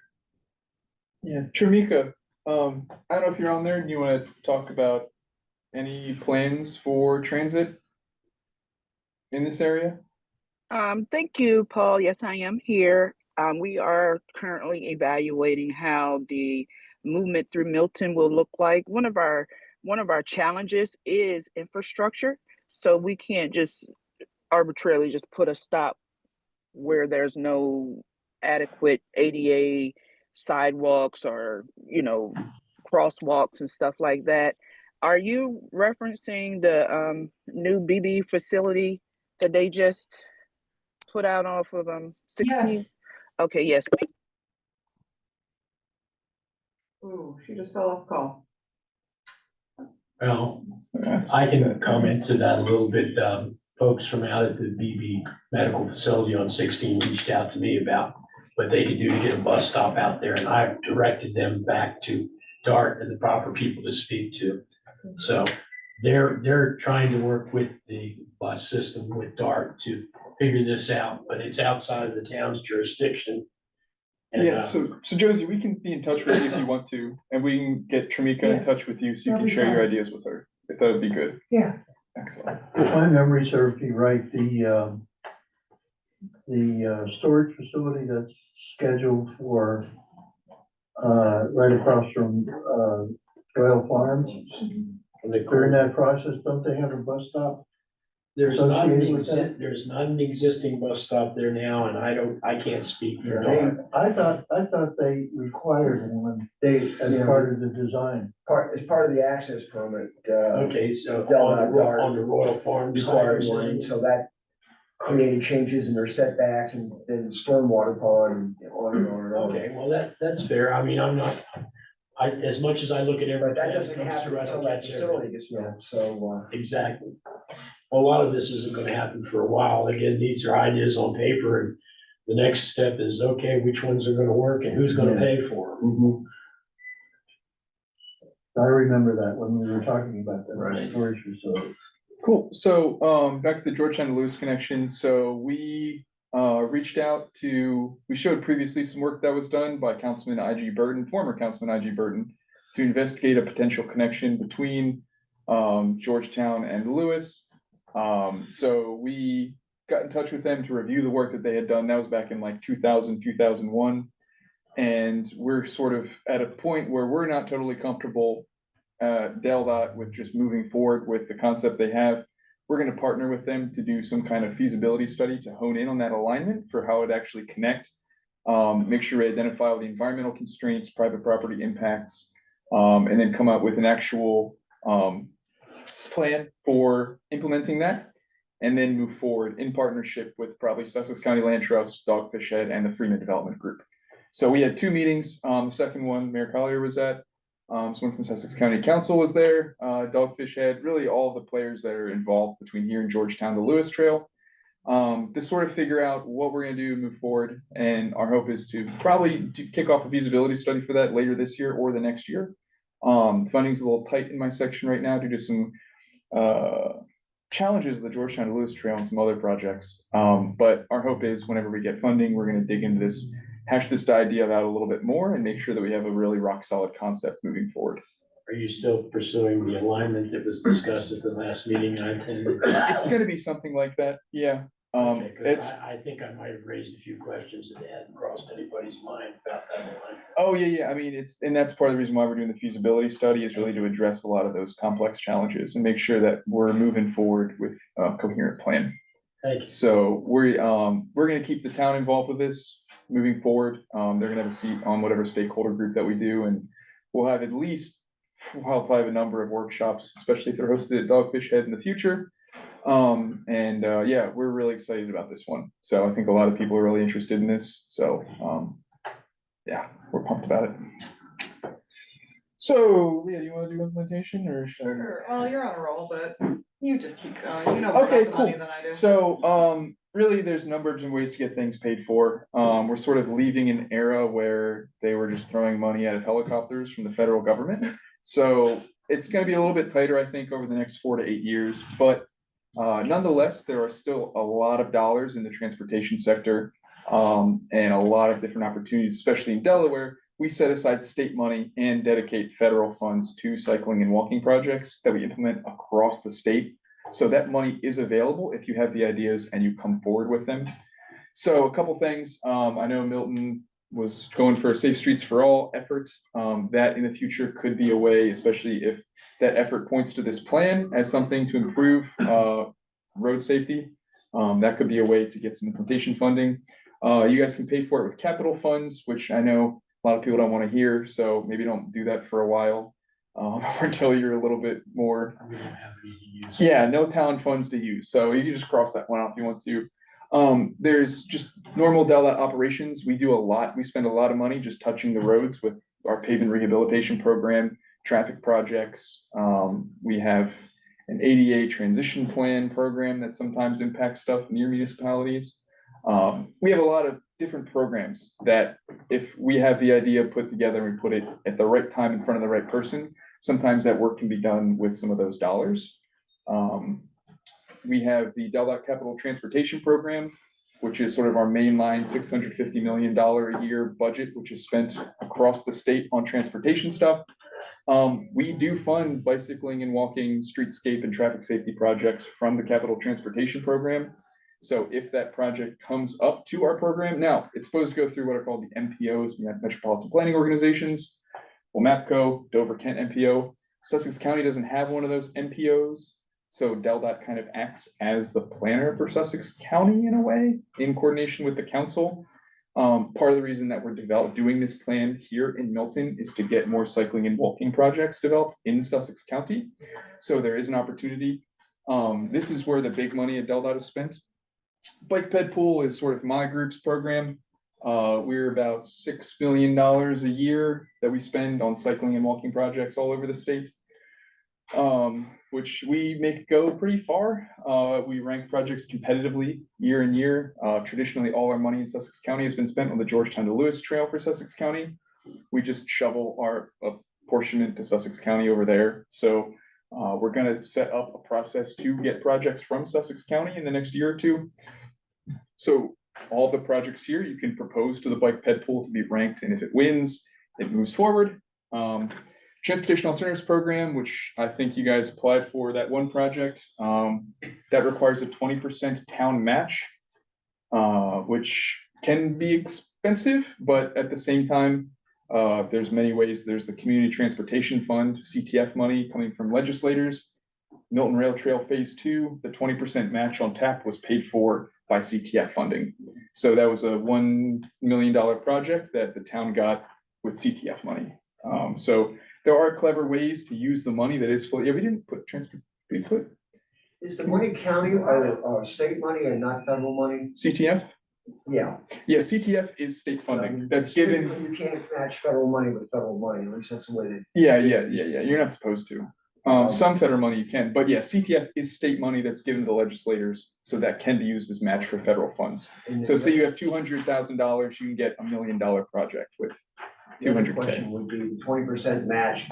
Is it possible to use the value of, the town owns the alignment, owns the real estate for the right of way. Can the town use the value of that land toward the match? So I know that some states do that, in-kind matches or whatever. We traditionally don't, but I don't want to speak out of turn, but I don't think there's any reason we can't. Okay. So we can look into that. I need to talk to our TAP manager to see if that's acceptable. I would like to get an answer on that. It'd be nice, wouldn't it? We own the right of way. The town owns the right of way. And so for the connection between Cannery Village and Heritage Creek, because that land was conveyed, right? As far as I know. So under normal circumstances, if we had to go out and buy right of way, that goes against some Yeah, portion of the cost. we can see about that. We'll have to talk to our TAP manager and see what they're thinking. That might go higher up. It's a little bit above my pay grade of a question, but I understand. It's very valuable land. yeah, I heard. Valuable enough for that project. Oh, yeah. Very valuable. Very valuable. Oh, here we go. So CTF, like I said, CTF, they use that for a lot of stuff. The legislators use for paving roads, for putting in stop signs, for I don't know, doing all sorts of things. I've done some clever stuff with CTF money. Some people have done some very clever stuff with CTF money. So it's available. Developer improvements, the developers coming in. If you request these internal connections, you might find developers surprisingly amenable. When we met with the Freeman Group about the Georgetown to Lewis Trail connector, the representative there was very enthusiastic. They're like, what can we do to help make this happen? Because they see the vision of how that's going to improve quality of life in their neighborhood and increase the value. So if we have a coherent vision and you guys provide that to the developers, that's something that could be sold as a benefit to So them. having these alignments on the town's comp plan, when they update the comp plan about a year and a half or so from now, that would be at least some level of leverage to try to convince a developer to participate, or at least provide an alternative alignment if that one doesn't work. Yeah, absolutely. We would love for you, town council, or however you guys want to approve this moving forward, you guys do that. That gives a lot more weight to what's done here, and gives you sort of a clear path for pursuing projects in the future. And just a quick note on that, other communities have implemented requirements around bike and ped facilities, places I've worked in the region. So that is a thing that increasingly is getting done. I know DelDOT is requiring that on. On frontages, right, we require the shared use path on the frontage, but You we, guys hold the driveway permit, so you have a lot more power than we do with the building permit, frankly. well, we rarely use that leverage in that case. Basically, we don't talk about internal connections.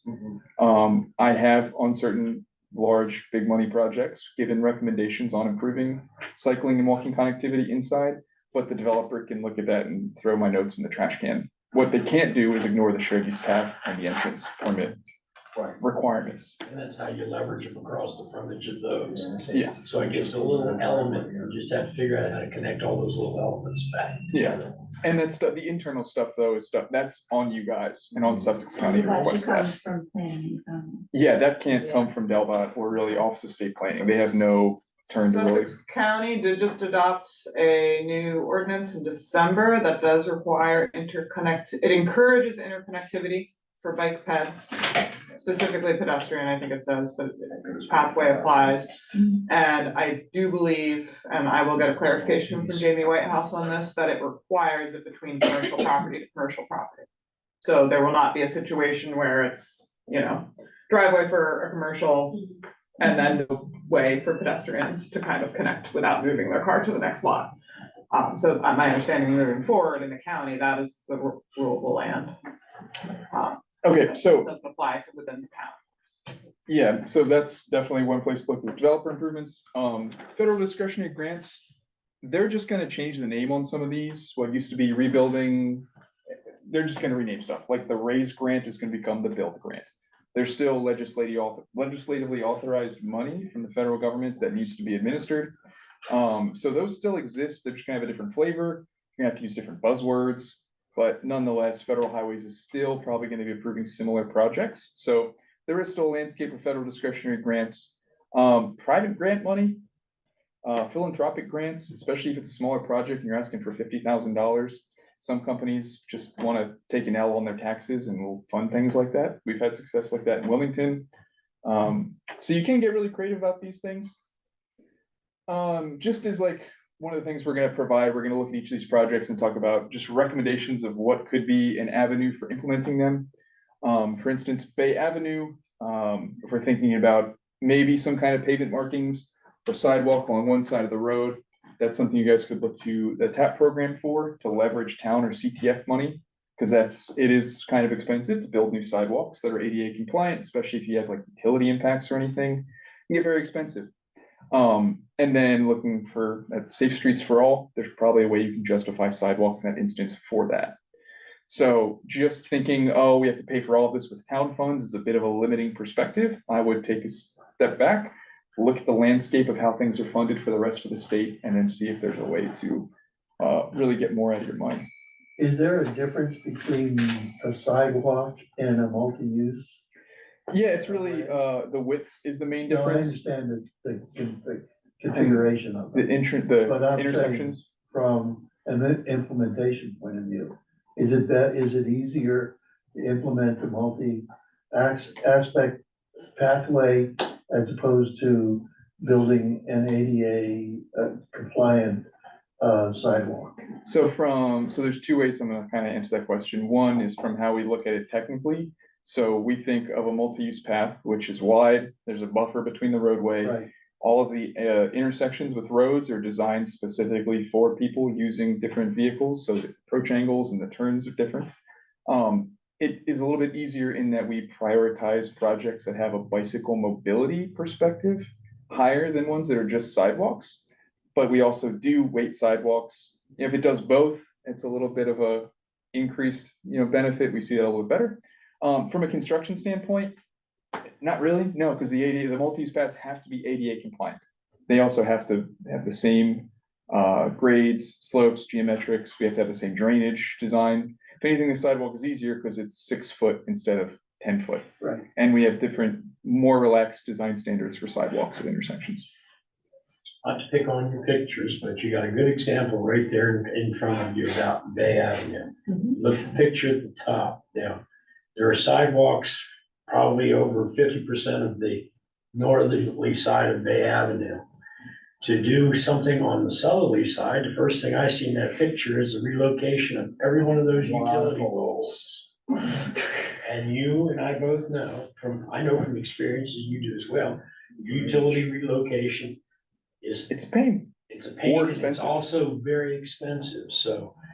Sometime when you throw these alternatives out, your bottom picture, if you orient it to the picture above, shows everything on the left-hand side as we're looking at it, and that's already increases the You wanna mirror expense that? greatly. I can mirror that. That I'll was flip yeah, that was more of just a Well, I'm just, schematic cartoon. I'm looking at it from the perspective that the average Mhm. person on the Yeah. street who hasn't talked to you at all picks up this thing, looks through it, and goes, Yeah. I live in- Duly noted. Making note, changing orientation of image. I live in Heritage Creek, and across the street from Heritage Creek, somebody took out the pole that was there with a car. And it took 2 solid weeks to replace that pole. 2 solid weeks. Doesn't take that long to put it in the ground, but it takes that long to organize it, I guess. That's too long. It shouldn't take that long. Back in the same place. So, Lavinia Street, Plus or minus 6 inches. like I said before, this was already studied by the town. They went out and actually got topographic and right-of-way survey and developed a concept, so it's actually pretty far along. That's a project that is a great candidate for the Dellat Bike Ped Pool, the program that I talked about that we manage. That requires no town match. That's 100% covered by state funds and federal funds. So, like I said, it's a competitive program. You guys get a project to us, we evaluate it.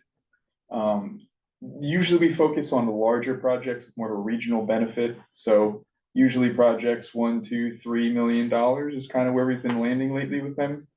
We try to get a lot done with that. We usually get right of way donated to us because people are nice and they like our projects, but that doesn't always happen.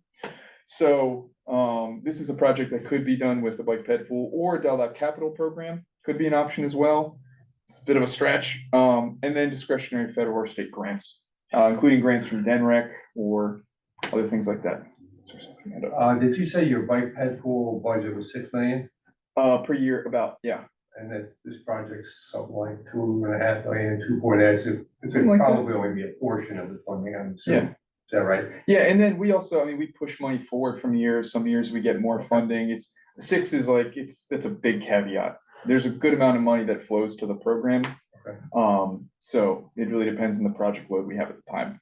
For instance, we are totally gonna be cooked on money next year. We have like no money to spend because we're funding a lot of projects this year and 2 fiscal years from now. So it's yeah. It's kind of balancing. It's like the shell game, we kind of do. Good time for planning. We know the game. Yeah, we do, don't we? Lee, why don't you do this one? Next up, so where do we go from here? So we are working to have this entirely wrapped up and finalized by the end of the fiscal year, which is the end of June. So to that end, following this meeting, obviously we've been taking notes today, encourage you all to take a look. We'll be posting these slides on the website as well as this recording for members of the public. But really what we're working on now is pulling all of this into a report draft with a lot more context, a lot more detail, all the constraints for each of these recommendations, making sure all of our images are oriented right and not confusing. Once we have that draft ready, we'll be circulating that to the town and you all to kind of do an initial read through, see if we're missing anything, all of that, and then we'll be posting kind of a final draft for public comment. And that ideally we like to have out for a full 30 days, give folks a meaningful amount of time to respond. I think we'll also be looking for from town, especially some clarifying language on, what this does and does not obligate you to do and when. We want to be clear. Often this is, we don't have the money to do it on the town dime right now. This is going to be grant contingent and maybe we have a rough order of priority for things. So those are still some conversations we're going to be having with the town before we finalize that draft. We will post it for review and public comment. Generally, we do not do another workshop. That being said, we could do some sort of meeting or something. Given the misunderstanding that came out of kind of the open house format, I think if we do something else, it would be better to have a presentation similar to today. So folks are on the same page. We have the chance to expound upon some things so we don't have folks walking away with misunderstandings, but we look to you all for guidance on that. I would recommend you consider another public session, advertise Living Daily at Lights Out, because most of the comments you get, and I can identify who they're from because I've heard it from their mouths, are people that didn't participate in the public sessions or anything else. Right. I get this after the fact, and of course, some people, all they have to do is see something and they're excited. They don't even know anything behind it. Understood. Yeah, so what I would then encourage. The last report came out, somebody got a hold of it. The next thing I know is it's all over social media. Here comes the next tax increase. It's all wrong on social media, but yeah. It's always wrong, but nonetheless, Yeah. people run with it. So That's the then thing. what I think would be, sounds like a good approach. We'll have the draft, give you all enough time to review and make sure it's airtight. And then kind of we'll have that meeting. And then the day after that meeting, we'll post it publicly. So we have the opportunity, kind of press release announcing it will be posted publicly, have some sort of public session, perhaps here in the conference room or in one of the schools. I don't know what kind of volume to expect for that. I don't either. The message that I'm hoping that you get out is that, yes, these are all plans for the future, but there are still a lot of obstacles, and a lot of hurdles to get across. One of them being funding, of course. And then, not everything is easy enough that we can just say, oh, okay, build it today because we got the money, because there's more to it than that. Most definitely. On the overview bike grid, if you could have just like a line that comes off of each of those colored lines that has like a cross section of what that line means, I think that would be very helpful rather than people looking at it and thinking those are all bike lanes. Just like a call out for each line. Yeah. Its name and like what that section actually is. Okay, I'll see what we can do. I know you're a graphic. I might be calling you to help me make sure it is legible, because it's a lot, because there's a lot of variation in all those pieces. So we did that for the boards. We'll see how we can get it looking correct for the It audience. has to be like one page for each. And if not, I think leaning more on our kind of the new cyan, magenta, yellow map that shows the facility type Yes. might be useful too. I just want to tell a wise planner friend of mine once told me lines on aerials are dangerous things. They are, but I've yet to figure out a better way to do it. We need augmented The cross reality. section, the cross sections that you speak of are a great way to Okay. get that across, because it gives them another element. All they see is a line and immediately assume the worst if you give them a little bit There's better view. Everyone has their own image of what a line means, so Right. you can define the line. Should we even just drop that overall image? A grid? Yeah. Well, I don't know. It's been helpful from a planning perspective for us to organize the ideas and think about it coherently, but if it's just causing confusion. Well, It is. It gives you the bigger picture, and if you don't have it, you don't have the bigger picture. And I think it's important to show a network. And the only way I know to do that is to go ahead and put the lines on the area. But I mean, just picking up on what Randy's saying, at least then you understand what that network looks like. They're not all interstates. A lot of these things are basically just, a Same road road area that's already that's there. just basically a normal Yeah. street. Because it's 26 something foot wide that's street. carrying a little volume. Yeah, no, I think we have all the section views ready. It's just a matter of making it legible. So we'll play around with it, Randy. I might give you a call. What? A poster. A poster. We'll make a poster. We'll make a poster. All right, great idea. Thank you all. No, that, I think that would be very helpful in getting the message across that you're trying to get across. You know, I'll be very honest with you, some of these things I think are great notions, some of them I'm not so sure that the infrastructure as it exists today could support it. And with that in mind, you know, you're gonna have to change the infrastructure. And that requires funding, and it's not something, you know, Milton doesn't have a money tree sitting in the woods, although some people think we do. Milton wasn't built in a day. No, this is true. Yeah, we're in 223 years. Yeah. In my mind, some of this stuff, when I'm thinking about these bigger picture cycling and walking plans, it should probably be like a 40-year vision, if not 50. It's not something that's gonna happen within Thank you. one Somebody term said or a that out lifetime. loud. We can Yeah, say, we can even put that on the executive summary for the report. That would You be know? nice, because, you know, the general perception of those people that are against it is they think it's going to arrive in the next 2 years. And that I they're gonna wish. be on the hook I don't to pay wish. for a In portion. my community. So here's a question, and again, maybe this is something that's too in-depth, but do you guys want to focus on prioritization of this with this effort, or is that something to leave to the town of I Milton? think first we Council? need to have an idea before we can even establish a real focus, because there are things that will occur over time that will influence our ability to do these things. You know, you mentioned interesting things like, you know, when we have a subdivision come in, okay, I for years have advocated that when a subdivision gets built in this town, that wherever it is, it should connect to the nearest public sidewalk, but I've never been able to get anybody to buy into that idea. Mhm. Because that would build a lot of sidewalks in places we don't have them right now. Well, if there's some policies you want to recommend also, we can include. a Well, section we about can that. certainly talk. I mean, I don't want to get too far ahead of myself at this point in time. Understood. Another question too. Is this something that you guys want to put before council to approve? Well, I'm not sure what we would be approving at this point. We can accept the report and take it under consideration. I think that's something that the council can readily do. And that does not illustrate a commitment to anything at this point in time, with the funding being one of the larger obstacles. But you know, there's some great ideas on paper, and I can see in the long run how they would go a long way to making Milton even a better community than it is today. And as far as I'm concerned, it's the greatest place I ever lived, but that's neither here nor there.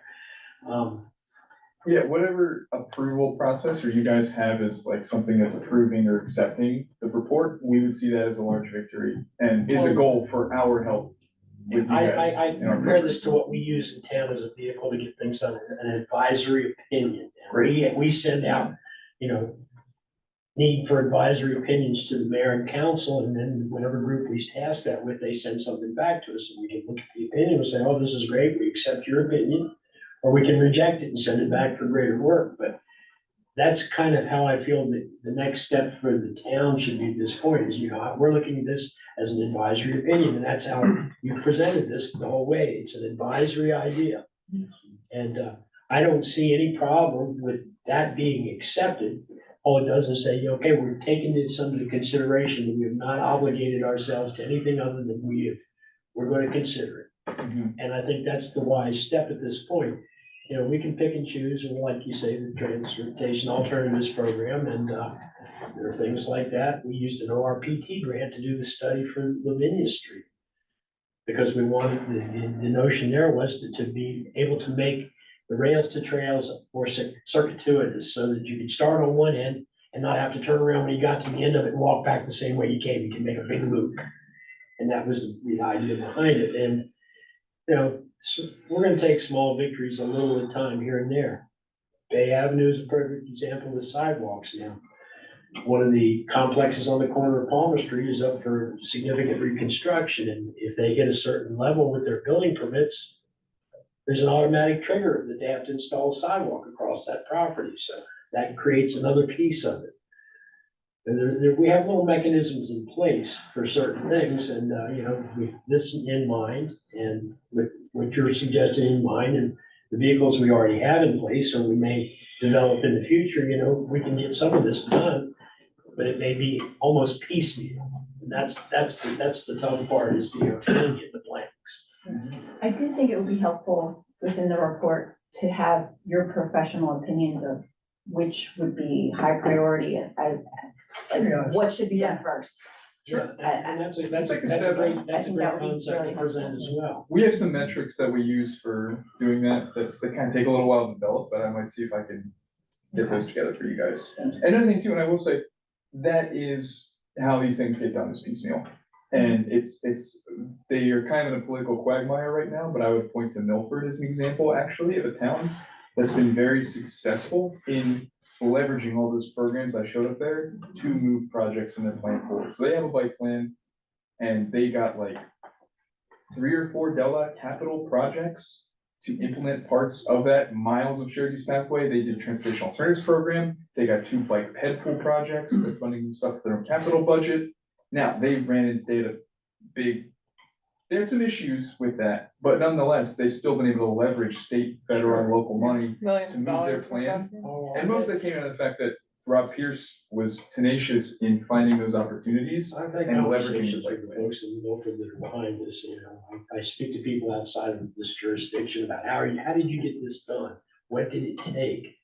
Just to get an idea of what alternatives we have, I mean, but this will be a long uphill climb. There's a lot of things that are in process at this point in time in town that I won't live long enough to see them done, but you know, while I'm around, I'll work to get the thing started. It's all about the avalanche, get the boulders rolling downhill.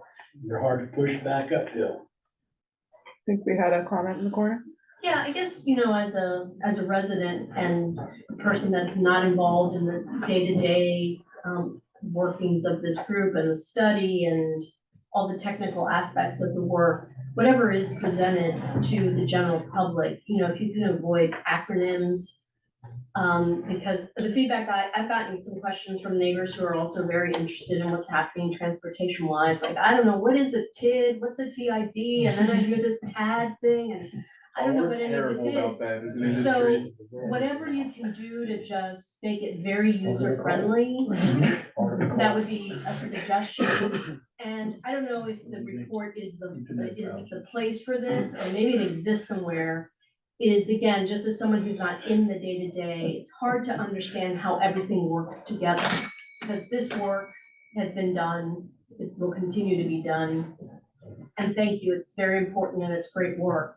Then you hear about what's happening with the Route 16 work, and then, you know, the Coastal Corridor Committee and our comprehensive plan.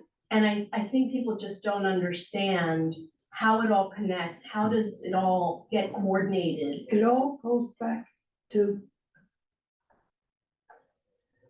completion of communication. That's true. One part speaks one language, the other another, and so forth and so forth. And the public at times is left out of the loop because they can't translate. To finish my thought, Yeah. so if there's some way to communicate how it all works together, that would be extremely helpful, because when people don't understand or they don't hear how it all connects, they don't think anything's happening. Yeah. And there's a lot of good that's happening. Thank So I just wanted to pass that along. Yeah, thank So you for that thank feedback.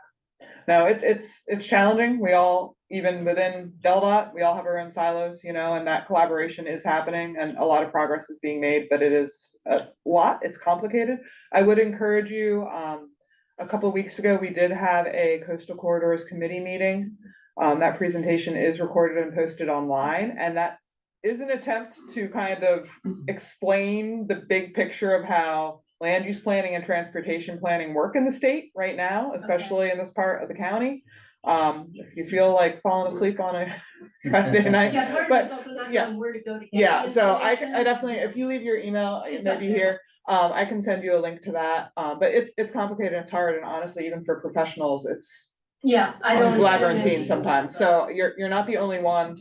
We will do our best to make sure this report is in plain language and accessible to anyone who lives here who is interested in reading Yeah, it. but to give you a tangible example, I guess the Coastal Corridor Committee is looking at potentially some kind of, what do they call it, not a roundabout, a bypass Mhm. through Milton. So I'm sitting here listening to all this and how to connect this, and I'm like, okay, so where, if that happens, how would this all, connect? Or who's going to ensure, what body will ensure that all of this will all still be connected and cohesive? Yeah. So, That's why it's important to get it in the report. exactly. Indeed. Another Something thing to too, point to.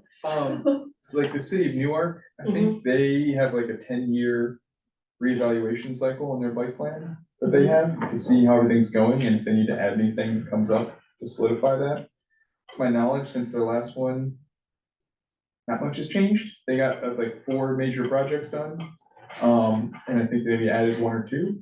But that's something that keeps it a bit of a living document, is that they just go back and reevaluate it. I think they're doing it like well, NAPCO's helping, but they're not paying for a consultant or having someone else do it. They're taking on themselves to then revisit the effort and do a progress report. So it might be something that's worth saying, in 10 years, we revisit this, see what we've done, and then if we need to like adjust our tack or change our strategy, do it then. So thanks again. We are at 3 p.m. I do want to ask, I know folks in the room have been participating freely, but if there is anyone online with us who would like to state anything for the record, feel free to either type it into the chat or we can grant you the ability to speak if that is of interest. I'm gonna pause for a moment. See if there's anyone interested. And hearing none, you always can reach us by email. I will say Paul is excellent at responding and getting back to you, Mr. Hopkins. Just a comment, and based on Paul and I's conversation, as well as our president and all, I saw the end of Chestnut Street plan for the connectivity to the footbridge, I guess it was. Hearing what John has to say about potential for, sewer plan and maybe some extension of the walk across the face of the Broad Kill to the sewer plant area. I'm gonna ask that, more work for you guys, but maybe you want to consider some alternative plan for that area. Right now, the way the FD, fire department, operates, we depend on people responding to the firehouse. So, and then once they get to the firehouse, then they have to respond out. I'm not saying that that's a bad plan. I like it. It's straight shot. I understand the concept of a direct route, that sort of thing. But right now, the way we operate, depending upon volunteers still to come down, that splits our property there. We have people coming in from all directions and vehicles to be able to get out and jump in a fire truck. So, I was just thinking that maybe there's an alternative. I saw some of the other plans that, based on some comment, that you developed a different way, maybe it's across Broad Kill River, and catch Walnut Street, which is a, very quaint, quiet street. Actually owns a strip of right of way across Front Street into Walnut, right alongside the house to the most east as it is now, so there's As ours. an alternative, I'm not saying the fire company would direct, not be in favor of that. I can't speak for our board of directors. But I mean, it does create some operational issues with emergency incidents where you might be able to dog leg around and utilize Walnut Street. Are you talking the shared use path that comes up from Chestnut right there? Yeah, that actually splits our parking area. We own the lot. Yeah, The dirt lot, grass lot. Our paved lot there is where we typically want to have our volunteers respond to. We try to keep that open for our emergency responses the best we can.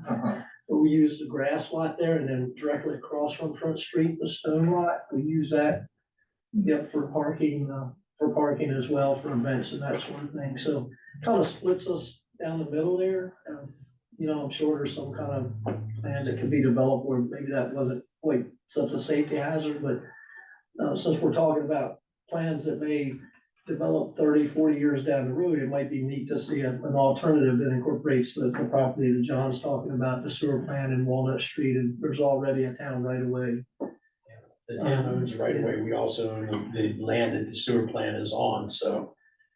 You know, to extend it along the river further and then come back, it aligns with Walnut Street, which is just off the edge of that picture. And at least the river's going to, if we're gonna try to activate an area along the edge of the river, this is sort of the first shot into that, is to sort of Right. keep it in There that there are other location. elements that still have to be done. Walnut Street is certainly. I'm happy to be up and and chat about it if you want to. Yeah, I think, and I just think try to it's give you some gonna- alternatives there, just some Yeah. thoughts, and I know this might not be a, you know, as you prioritize these things, this may be way down the road, considering what I'm hearing here with Virginia Street, Bay Avenue, those sorts of things, but just to, you know, maybe Yeah, develop some thoughts or conversations about. We can think about, the Couple only different challenge ideas. though is, you know, Chestnut's the straight shot there, and even if we put something on Walnut, most people probably aren't gonna deviate over Yeah. and then circle back. So if it's like a deal breaker and something you guys can't do, like, we don't need to figure that I out just, now. I just want you to understand how we operate. Oh, in for that sure, Currently, you know. We can make a note of that too, like, this is contingent on future discussions. It with- could create an issue there. We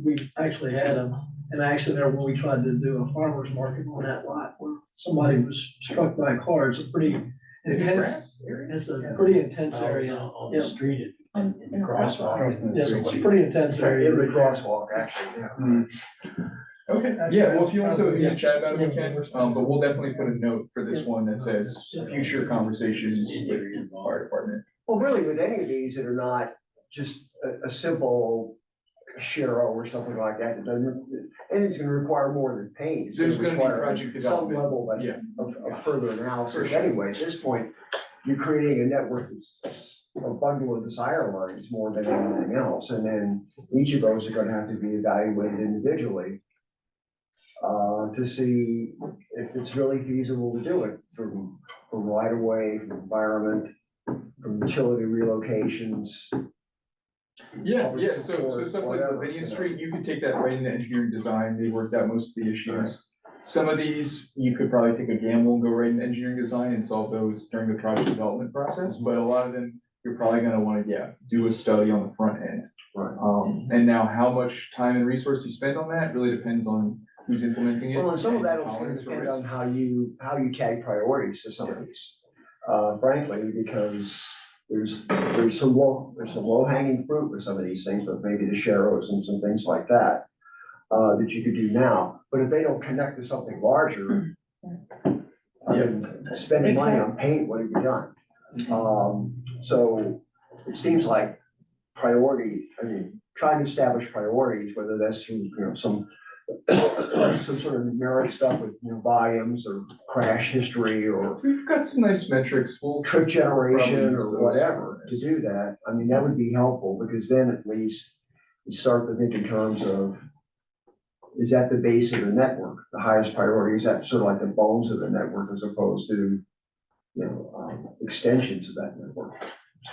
And the complete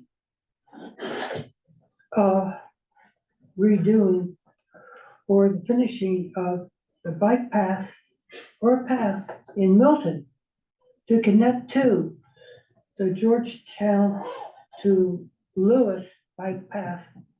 That'll be a great opening for Milton and the people of Milton to go back and forth. Because during the seasons, the buses and everything else, to get that bicycle connection would make a great boost to Milton. I think that's a great comment to wrap up on. Everyone's good. All right, we thank you all for Thank your you for time, your we really appreciate it. contribution.